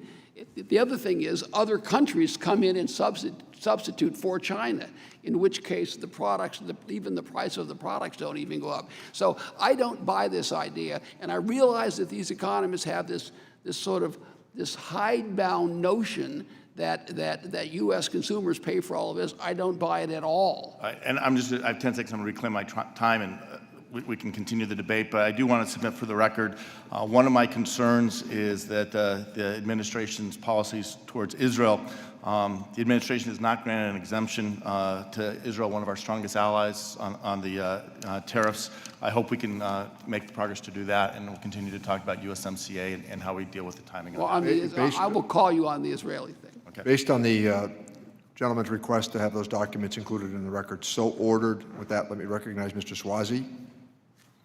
Okay, thank you, Mr. Chairman. Ambassador, thank you so much for being here today. I want to reiterate my support for your efforts vis-a-vis China. China is cheating. China has a plan for world domination economically, technologically, in space, militarily, over the next 30 years, and they treat their own people awfully. What they do, as manifest with the Uyghurs and with the Tibetan Buddhists, the protests we see in Hong Kong. So I just want to reiterate my support for what you're doing vis-a-vis China. My focus really today is about the USMCA, the new NAFTA, and about enforcement, wages, wages, wages. We've heard a lot of talk today about the improving economy. The economy in America has improved dramatically since the 1980s. The Dow Jones has gone up 1,200%. The GDP since the 1980s has gone up 600%, but people's wages have not gone up. People's wages have gone up less than 20%, while you've seen 1,200% in the Dow Jones, 600% in the GDP. And as one of my colleagues said earlier, the middle class needs a raise. So we want people in America to make more money. We want to have a lot of other things that we want in America, and we're competing against countries where they don't have those things. So there's been some things negotiated in this agreement to try and get Mexico to do a better job regarding paying their workers, and they've had some labor reforms. On April 30th, Mexico passed their labor reform legislation that require them to overhaul their current labor system, replacing the structurally biased conciliation and arbitration boards with labor courts, requiring all collective bargaining agreements to be subject to free, secret, and personal vote by workers, to fix the recuento system for union elections, which are a subject of prolonged delays of as much as years. The problem is enforcement. How do we know they're going to do all these different things?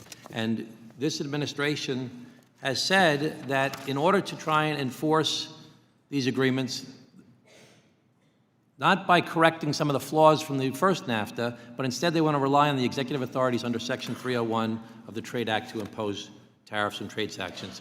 I find it hard to believe that after negotiating this monumental agreement, after going through all these efforts, making an agreement with another nation, we're going to open up an agreement because somebody's violating a labor rule at a particular company, and we're going to impose tariffs on the country. I just don't think that's realistic.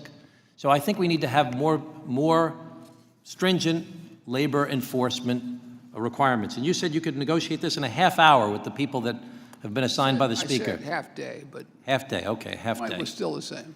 So the Labor Advisory Committee, who's are folks that work with you from different labor representatives, have indicated there could be specific labor-specific enforcement provisions, such as an independent secretariat who would bring labor cases to courts, or more specific certification requirements that would ensure that trade agreement rules are abided by.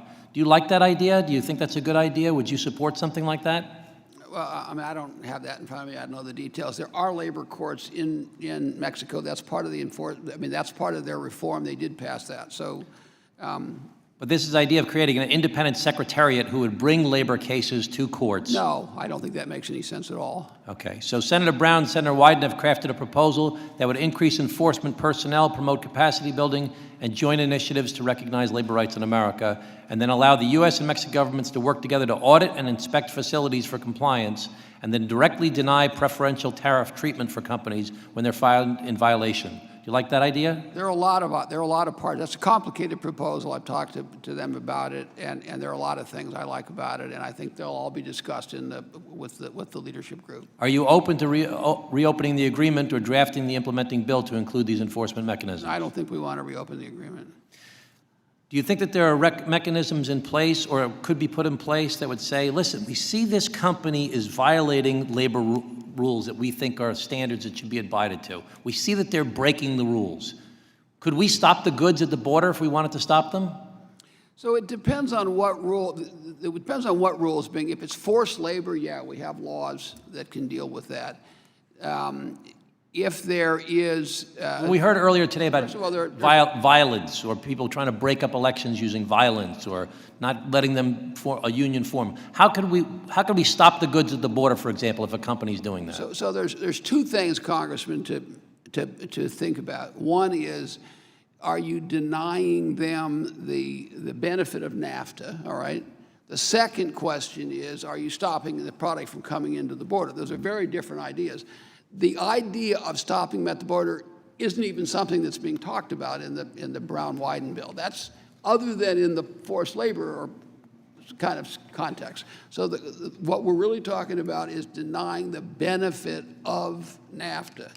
And the question is, how do you determine whether there's a violation? Some things are black and white and some things aren't. But Okay, I have to yield back my time. I'm specifically not only referring to Brown-Wyden, though, but anything that you would support to try and block goods as a vehicle by enforcing. But my time. Thank the gentleman. With that, let me recognize the gentleman from Kansas, Mr. Estes, to inquire. Thank you, Mr. Chairman, and thank you, Ambassador Lighthizer, for being here today, and actually for all of the work that you've been doing over the last few years to help make this process better for the country and in general for the world, just by having good trade. You know, as the representative from the air capital of the world and the breadbasket of America, trade's really important in Kansas.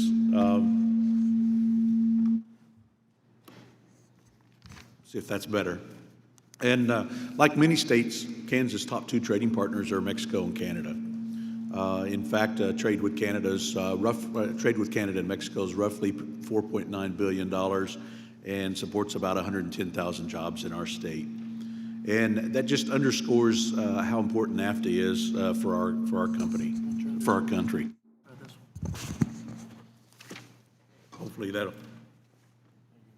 Hopefully this will help a little bit.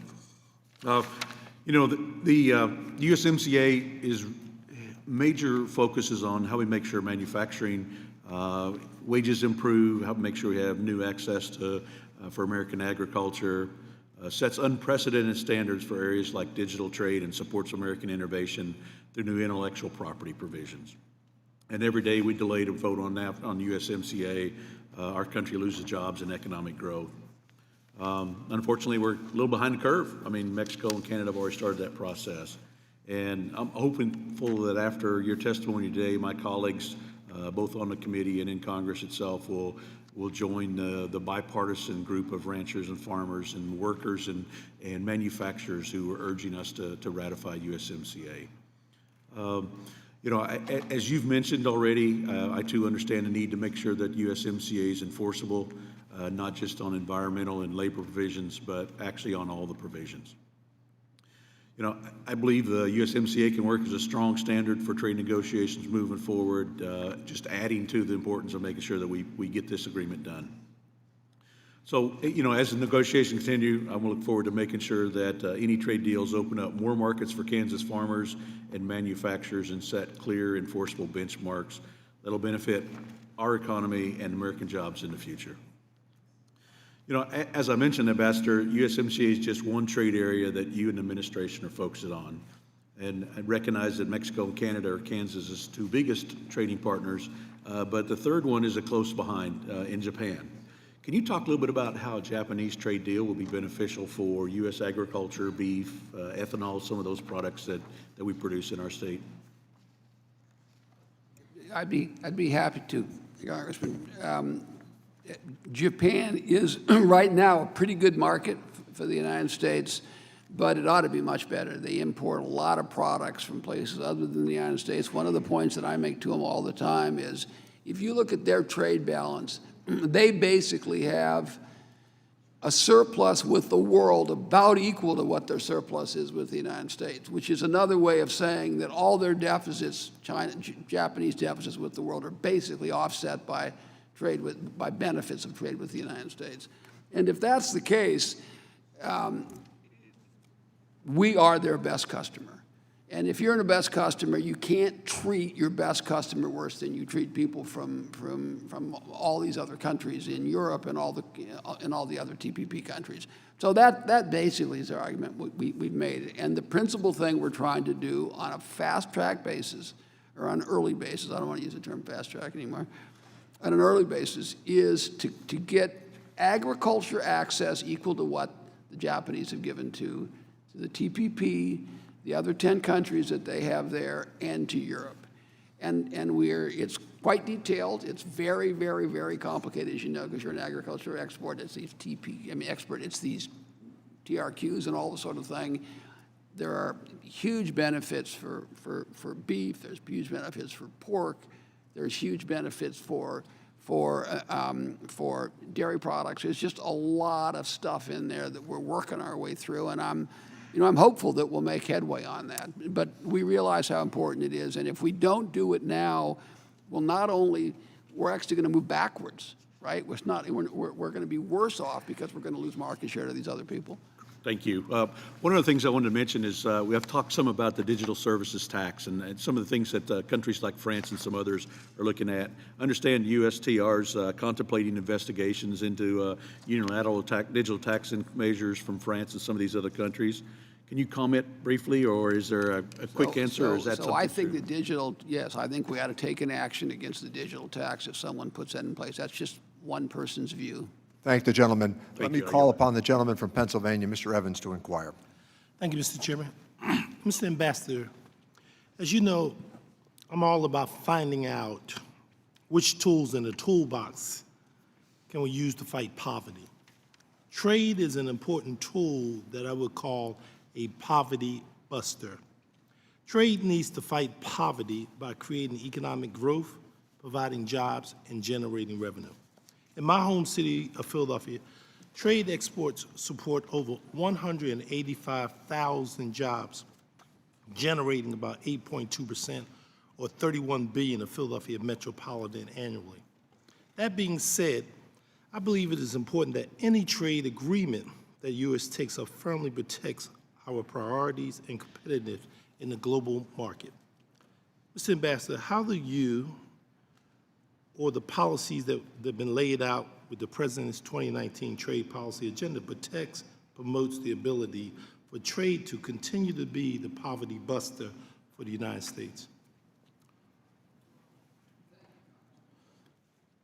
Would you turn on your First of all, I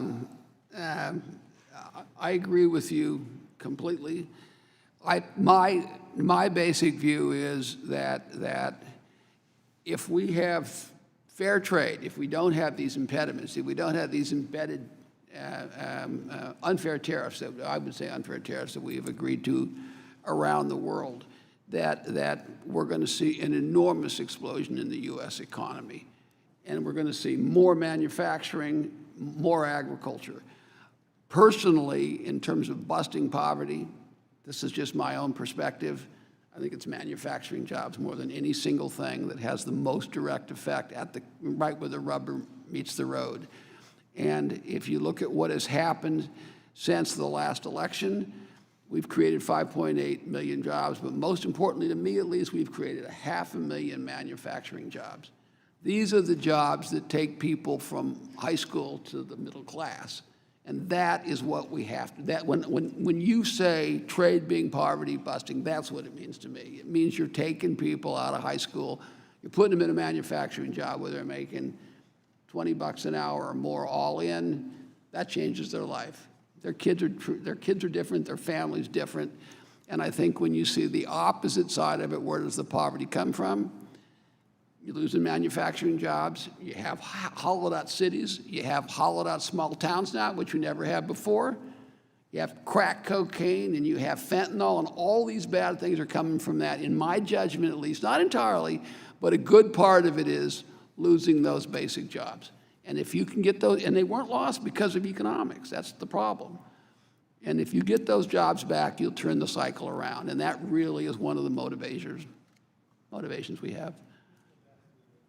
Mr. Ambassador, I'm obviously very proud to be here on the Ways and Means Committee, but I'm also Vice Chair of the Small Business Committee. And as you know, trade is a critical important to provide growth and opportunity for small businesses. In your testimony, you mentioned securing new markets, access for farmers in dozens of countries around the globe. Can you elaborate on what this new market access looks like, and what will it work to support securing more access to our nation's small businesses? So I would say, first of all, one of the most important things we do when we think about small businesses and the economic vitality of small business is improvements in digital trade. There's an enormous amount of benefit to digital trade from small manufacturers, small companies, retail sellers, who can now reach 4, 5, 6, 7, 8, 10 times the amount of customers that they could before. So this is something that we have stressed all over the world. There's an international, there's a WTO process that we're going through, trying to put new rules in place. The United States has a real economic advantage in this area. We have the best technology. We have the best companies in this area right now. So it's an area that's very, very helpful. We also have, in most of our trade agreements, we have these small and medium-sized enterprise provisions where we go through and try to, they're not always binding, but they are ways to try to encourage other economies as well as our own economy to make sure that we're not discriminated against small and medium-sized enterprises. But I would say, number one, if we have less fair trade, if we have more exports, it's going to help everyone, and particularly it's going to help small business. Thank you, Mr. Chairman. Thank the gentleman. Let me recognize the gentleman from California, Mr. Panetta, to inquire. Thank you, Mr. Chairman, Ranking Member. Mr. Ambassador, thank you very much once again for being here, as you consistently have been for the past my 6 months here on this committee, as well as this term in Congress. As I mentioned the other day in the hearing with Ambassador Dowd, I do find you a pleasant presence here on Capitol Hill, and I hope that you continue to be, especially working through these issues when it comes to USMCA. Obviously, as you've heard, though, there are some issues that need to be addressed, and I think both sides here, Democrats and Republicans, want to work through them and get to yes when it comes to USMCA. You know, in my area, as you know, on the Central Coast of California, it's all about agriculture, and that's why NAFTA has benefited my fresh fruits and vegetable producers there on the Central Coast, especially with its trade with Canada and Mexico, as well as its investments in Mexico, and then taking some of that money that they've earned and put it back into our area on the Central Coast. So NAFTA has definitely been a big benefit, and I appreciate the improvements that have been made in the USMCA when it comes to agriculture, especially benefiting my producers. Obviously, the improved phytosanitary measures, treating biotechnologies, using science to do that, ending discrimination on certain wine products up in Canada. But most importantly, I think now the USMCA could obviously, as you've heard and as you know, could provide certainty to our farmers who have really been taking it in the shins lately, be it with the markets, be it with Mother Nature, be it with the lack of immigration reform, and also just based on the fact that these tariffs that have been imposed have hurt them, people in agriculture, as you know well. But there's also been some pretty good labor and environmental chapters that have been imposed in USMCA, the Mexico Annex, and it's led to positive change in the Mexican labor laws. But the issue is whether or not, as you've heard over and over, it's all about enforcement. Now, recently we've had a representative from AFL-CIO come up and talk about certain recommendations, such as having an independent labor secretariat, more specification when it comes to acceptable work conditions, or requirements to prosecute when there's worker violence, as well as protections for the recruited migrant workers, some of those workers who come to my district up there and help our agricultural industry.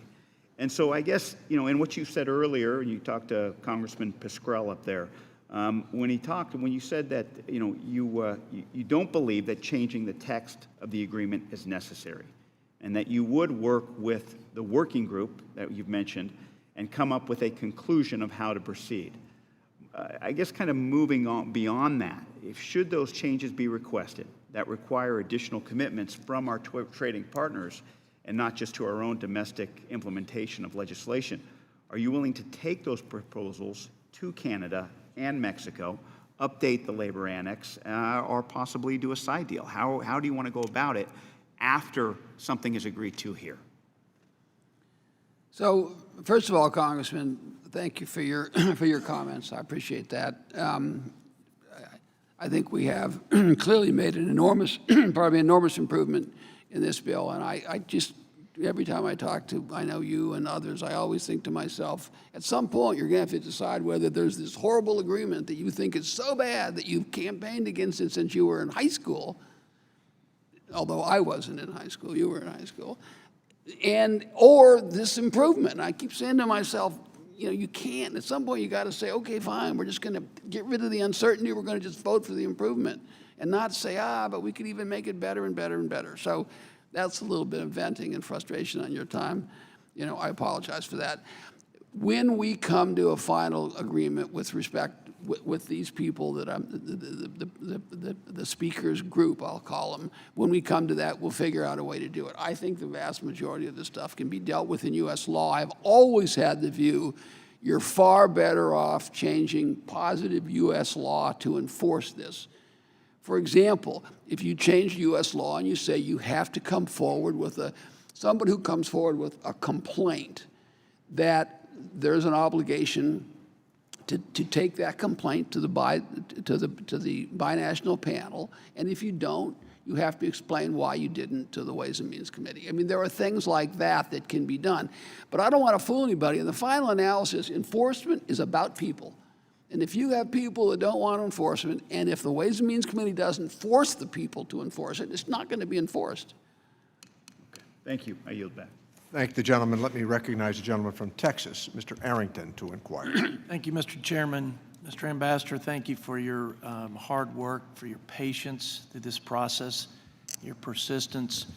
I can appreciate your venting. We've had 7 months to look this deal over. There's never going to be a perfect deal, but this deal is substantially better in every way, from the 170,000 jobs to the overall economic impact, to the worker, not only in the U.S., but in our partner nations, including Mexico. What happens if we don't pass this with respect to the new labor provisions that are not just a sidecar deal like it was in NAFTA, but actually part of the core of the USMCA agreement? If we don't pass this, for heaven's sake, what happens to all those provisions that the labor union reps who lined this panel here spoke with glowing sentiment about, even praised you for your great work in substantially improving the position of the worker? What happens to those, Mr. Ambassador, if we fail to pass USMCA? See, I think that is just so important. That's the fundamental question. It would be great to have perfection. By the way, we wouldn't even all agree on what perfection was, but notionally, if you did, but right now, we're going to have a catastrophe if this doesn't pass. You're not going to have labor enforcement. You're going to have economic, there are tens of millions of jobs at stake. And I would say, finally, just so I can shut up so you can talk more during your time, I would say it's going to have a bad effect with respect to our relations with China and everyone else if we're in a position where we literally can't pass this agreement. What does it say about our resolve to have a fair trading system?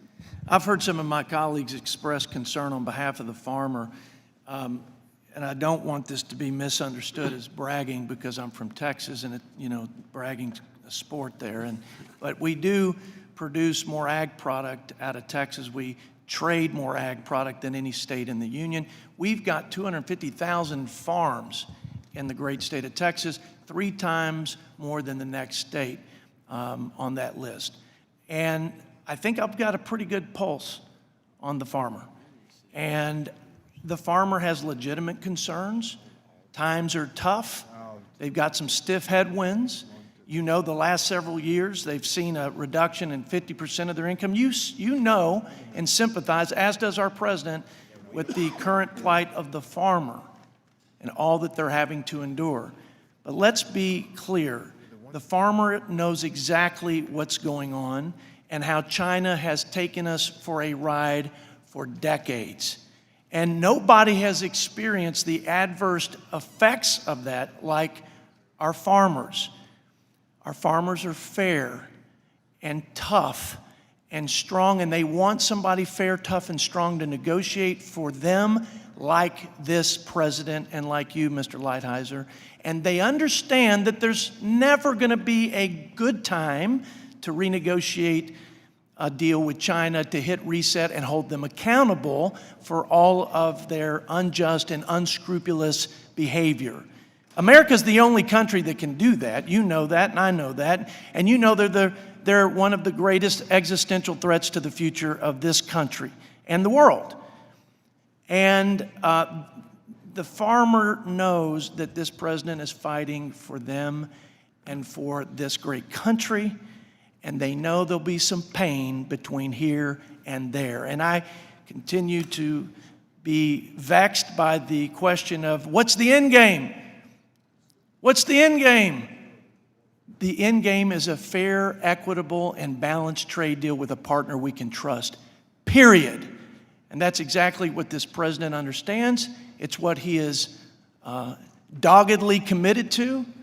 And I appreciate the fact that for such a time as this, for such an issue as this, we have a president like Donald J. Trump. And so I think I can speak for my farmers.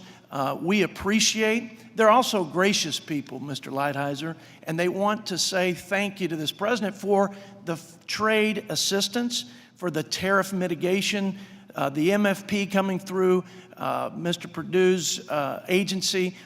We need to give them enough relief to allow them to give the president enough runway to get to a real deal. Not window dressing, a real deal. Thank you, Mr. Chairman. I yield back. Thank the gentleman. Let me recognize the gentlelady from Florida, Ms. Murphy, to inquire. Thank you, Mr. Ambassador, for coming to speak to us today. I believe our country has benefited from freer and fairer trade, both as an economic matter and a security matter. And trade creates many jobs in my home state of Florida. However, continuous and what seem to be never-ending tariffs imposed by the Trump administration are causing significant damage to our economy. Despite the president's constant claim to the contrary, it is U.S. companies and U.S. consumers that pay taxes on imports. The tariff list is long: 232 national security tariffs on steel and aluminum, retaliatory tariffs, the threat of auto tariffs, and then there's China, 25% tariffs on $250 billion of Chinese imports, Chinese retaliation, potential 25% tariffs on the remaining $300 billion of Chinese imports, whose products are mostly consumer goods, including toys, computers, school supplies. Products where, when their prices increase, it'll really be noticed back at home at those kitchen tables across my district. And the negotiations seem to have stalled, but our constituents are still paying the price for this trade war. And then there was Mexico. Only a couple weeks ago, the president threatened to impose tariffs on one of our closest allies for something completely unrelated to trade, putting U.S. jobs at risk. So when is this going to stop? Mr. Chairman, I'd like to enter into the record a letter from the Consumer Technology Association highlighting the negative impact of tariffs on the economy. So ordered. In none of these cases has the administration consulted in a meaningful way with Congress prior to imposing the tariffs. And in many cases, the tariff actions have been opposed by members of Congress on a bipartisan basis. As a result, this week, I will introduce legislation companion to a Senate bill to enhance the role of Congress in decisions by the administration to impose tariffs for national security reasons and non-national security reasons, to ensure that this Congress and future Congresses have a say in trade policy decisions that affect small businesses, farmers, and families across the country. My first comment is related to the new NAFTA. Mr. Ambassador, I have really appreciated the outreach you've been doing, but I want to state for the record that Mexico's unfair practices have severely harmed our seasonal fruit and vegetable sectors in Florida, something that you and I have talked a lot about. And I look forward to working with you to find a solution to ensure that all seasonal producers in Florida have access to effective enforcement tools that my friends in the western states have. Mr. Ambassador, the last time you were here, I told you about the plight of David, who owns an electronics firm in Orlando. He was hit with 10% tariffs for List 3, and in response, you said that the stronger dollar would offset these costs. Well, now these products are facing a 25% tariff, and he's not a farmer, so he's not receiving any of the subsidies to blunt the impact. He doesn't know whether or not his company will be able to survive this. What do you think I should tell him? Well, I guess I don't know precisely which products he has or what the tariff situation on it is. I don't know enough about his business. I would say, first of all, we have an exclusion process and we have an obligation to try to do the most we can to try to reduce the effect of these actions on David and other people in that position. But one has to start one's analysis, I believe at least, with whether or not we have a problem. If you don't believe we have a problem with China, if you don't think that's Ambassador a problem, Lighthizer, then I none don't of believe this that makes any anybody sense. disagrees with you that we have a problem with China, but the problem for David is that we have entered into this trade war, and for him, there's no end in sight.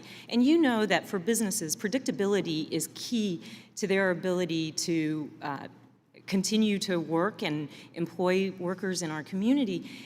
It doesn't look like this negotiation is progressing forward. How long does he have to hang on? Why is it that some industries get assistance to hold on, whereas others don't?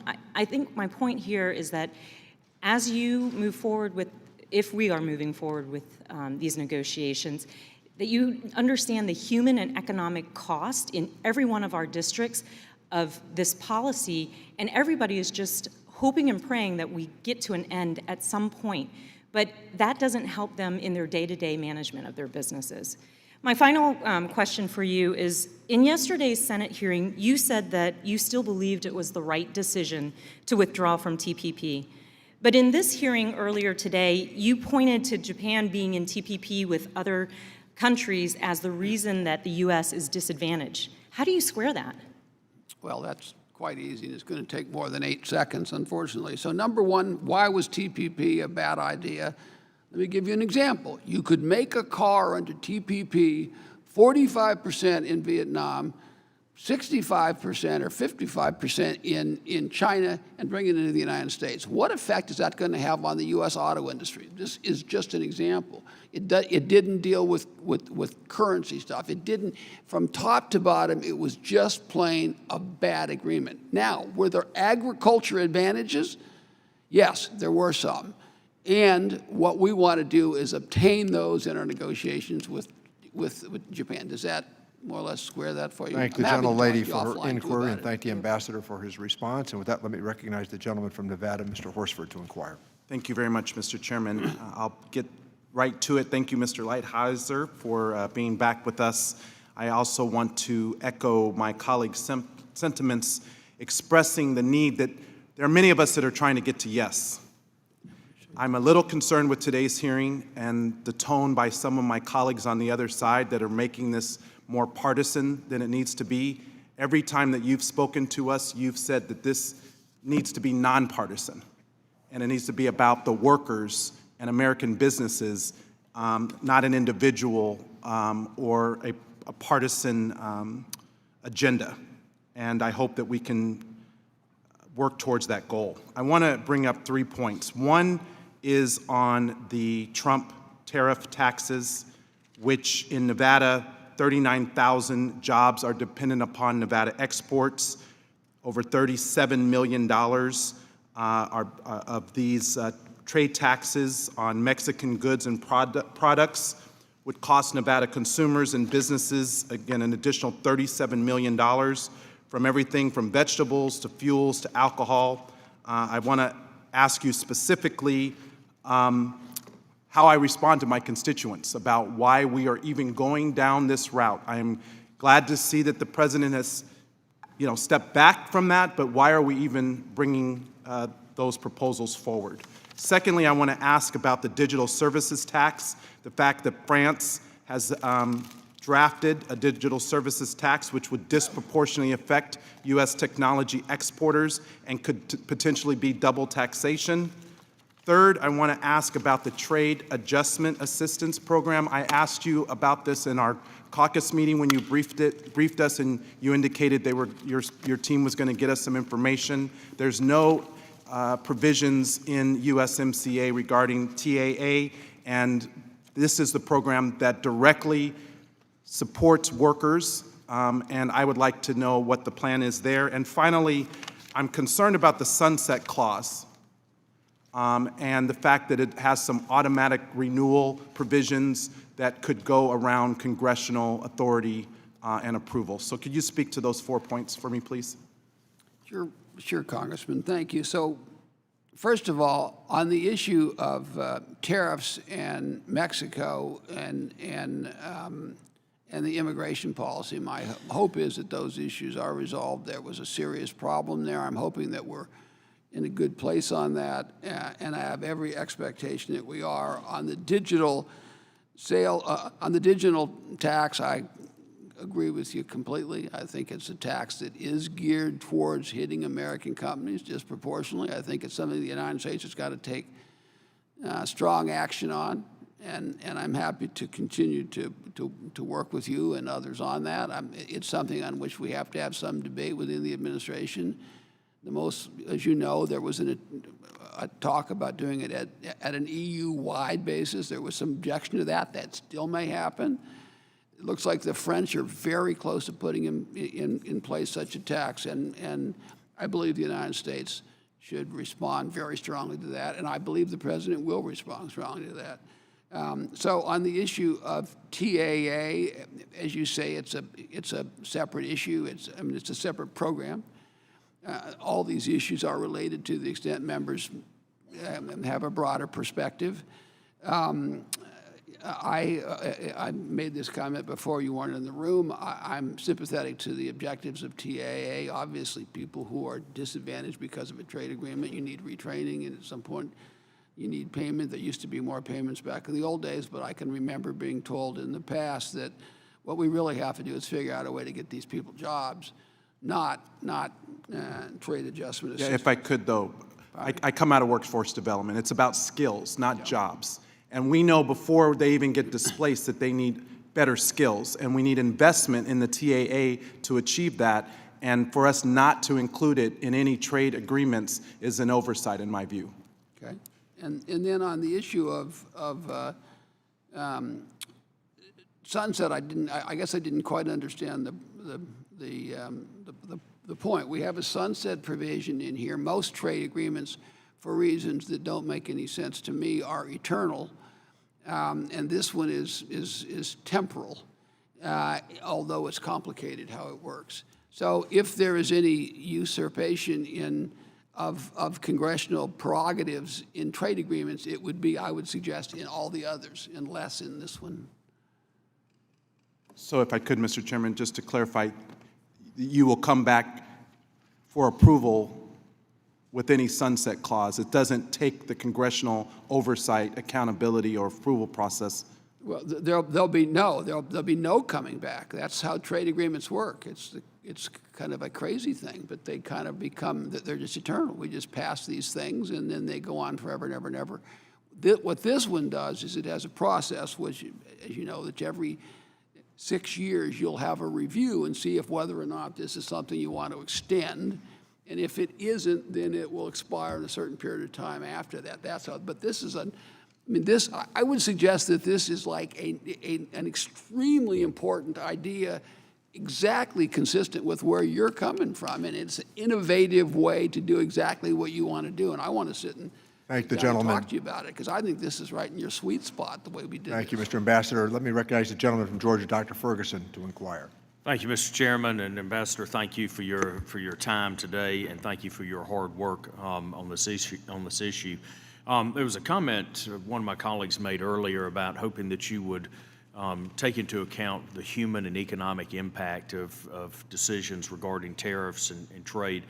And sir, I want to thank you for doing just that, recognizing that for a community like mine that lost tens of thousands of textile jobs following the NAFTA trade agreement, that has seen that it for far too long had seen job losses in manufacturing to China and other areas around the world, understanding the impacts of bad trade deals on the human and economic conditions in communities all across this country. I want to thank you for recognizing that and fighting to make sure that the men and women in our communities have opportunities at great careers in manufacturing jobs that are so vitally important to our small towns and our communities. So I want to thank you for that. I also want to thank you for creating the sense of urgency that I know that we all share. I agree with my colleague from Nevada that this should be something that we view as good for America, not a partisan conversation, because every single district across this country is impacted by this trade agreement, and getting this across the finish line sooner rather than later is important. All of the goals that we want as America are advanced, if not all the way, certainly in a meaningful way by advancing this more quickly. So thank you for helping to create the sense of urgency on this, because we would like to get this agreement into consideration as soon as possible. So one of the things one of the areas that I really like in this agreement is the stronger intellectual property protections. And I think that's something that's very positive for this area. And in one particular conversation that we've had many times here is on prescription drug pricing. And one of the things I'd like for you to address is the fact to talk about how this agreement doesn't create any change to U.S. law. It simply brings the Mexican and Canadian laws in alignment with ours, or closer to where ours are. Could you speak to that for just a minute? Yeah, thank you, Congressman. I would be happy to do that. I'd also like to thank you for your comments about me and my staff, and your point about when we worry about tariffs' effect on someone, we really have to think about the effect of all these people's lives who were destroyed because they lost their jobs. Not because they were told for 100 years they had stupid bosses and they were lazy and they lost all these jobs. And the reality is, in many cases, just like the other side of what Mr. Evans was saying, the reality is a lot of these people are just plain victims of bad economic policy and bad trade policy in the United States. And reversing that by itself is worthwhile. So I just think that's so important. There's a lot more people that have lost their jobs because of unfair activity by China than because of anything to do with tariffs from now until the beginning of the world. So on this issue of data protection and IP protection for pharmaceuticals, I think the crucial thing to remember is what you said, and that is we don't change U.S. law. The Congress changes U.S. law. We're not changing U.S. law. The Congress decided you should have 12 years for biologics, and there's only 8 in this agreement. The Congress set up what the intellectual property protection is in chemical pharmaceuticals as well as in biologics. What we're trying to do and what we were asked to do under the TPA is to get the rest of the world to adopt our standards. That's what we've tried to do. That's all we do. There's nothing in here that in any way is going to have any negative impact on drug prices in the United States. Mr. Ambassador, if we, we're making, one of the big arguments that we're making for better trade agreements with China is the intellectual property theft. If we fail to adopt USMCA, wouldn't we have concerns about loss of intellectual property under the current agreement or with the lack of protections that we have? Well, if we don't pass this agreement, all of these plus-ups in digital economy and in intellectual property, and you can go agriculture, and all of them are all going to disappear. People tend to focus on the issue of biologics and data protection, but there also are a whole lot of other things. There's an extension of the copyright term. There's full national treatment for copyright and related kinds of issues. There's a 15-year protection for industrial designs. There's a lot of, criminal and civil penalties for camcording, for stealing these are a lot of real serious issues that are out here that are also addressed, all of which will disappear. Thank the gentleman. Thank you. I yield back, Thank you. Mr. Chairman. Let me call upon the gentleman from California, Mr. Gomez, to inquire. Thank you, Mr. Chairman. Ambassador Lighthizer, first let me thank you for meeting with me last week. You have been more engaging than I think anybody in this administration has been on a particular issue.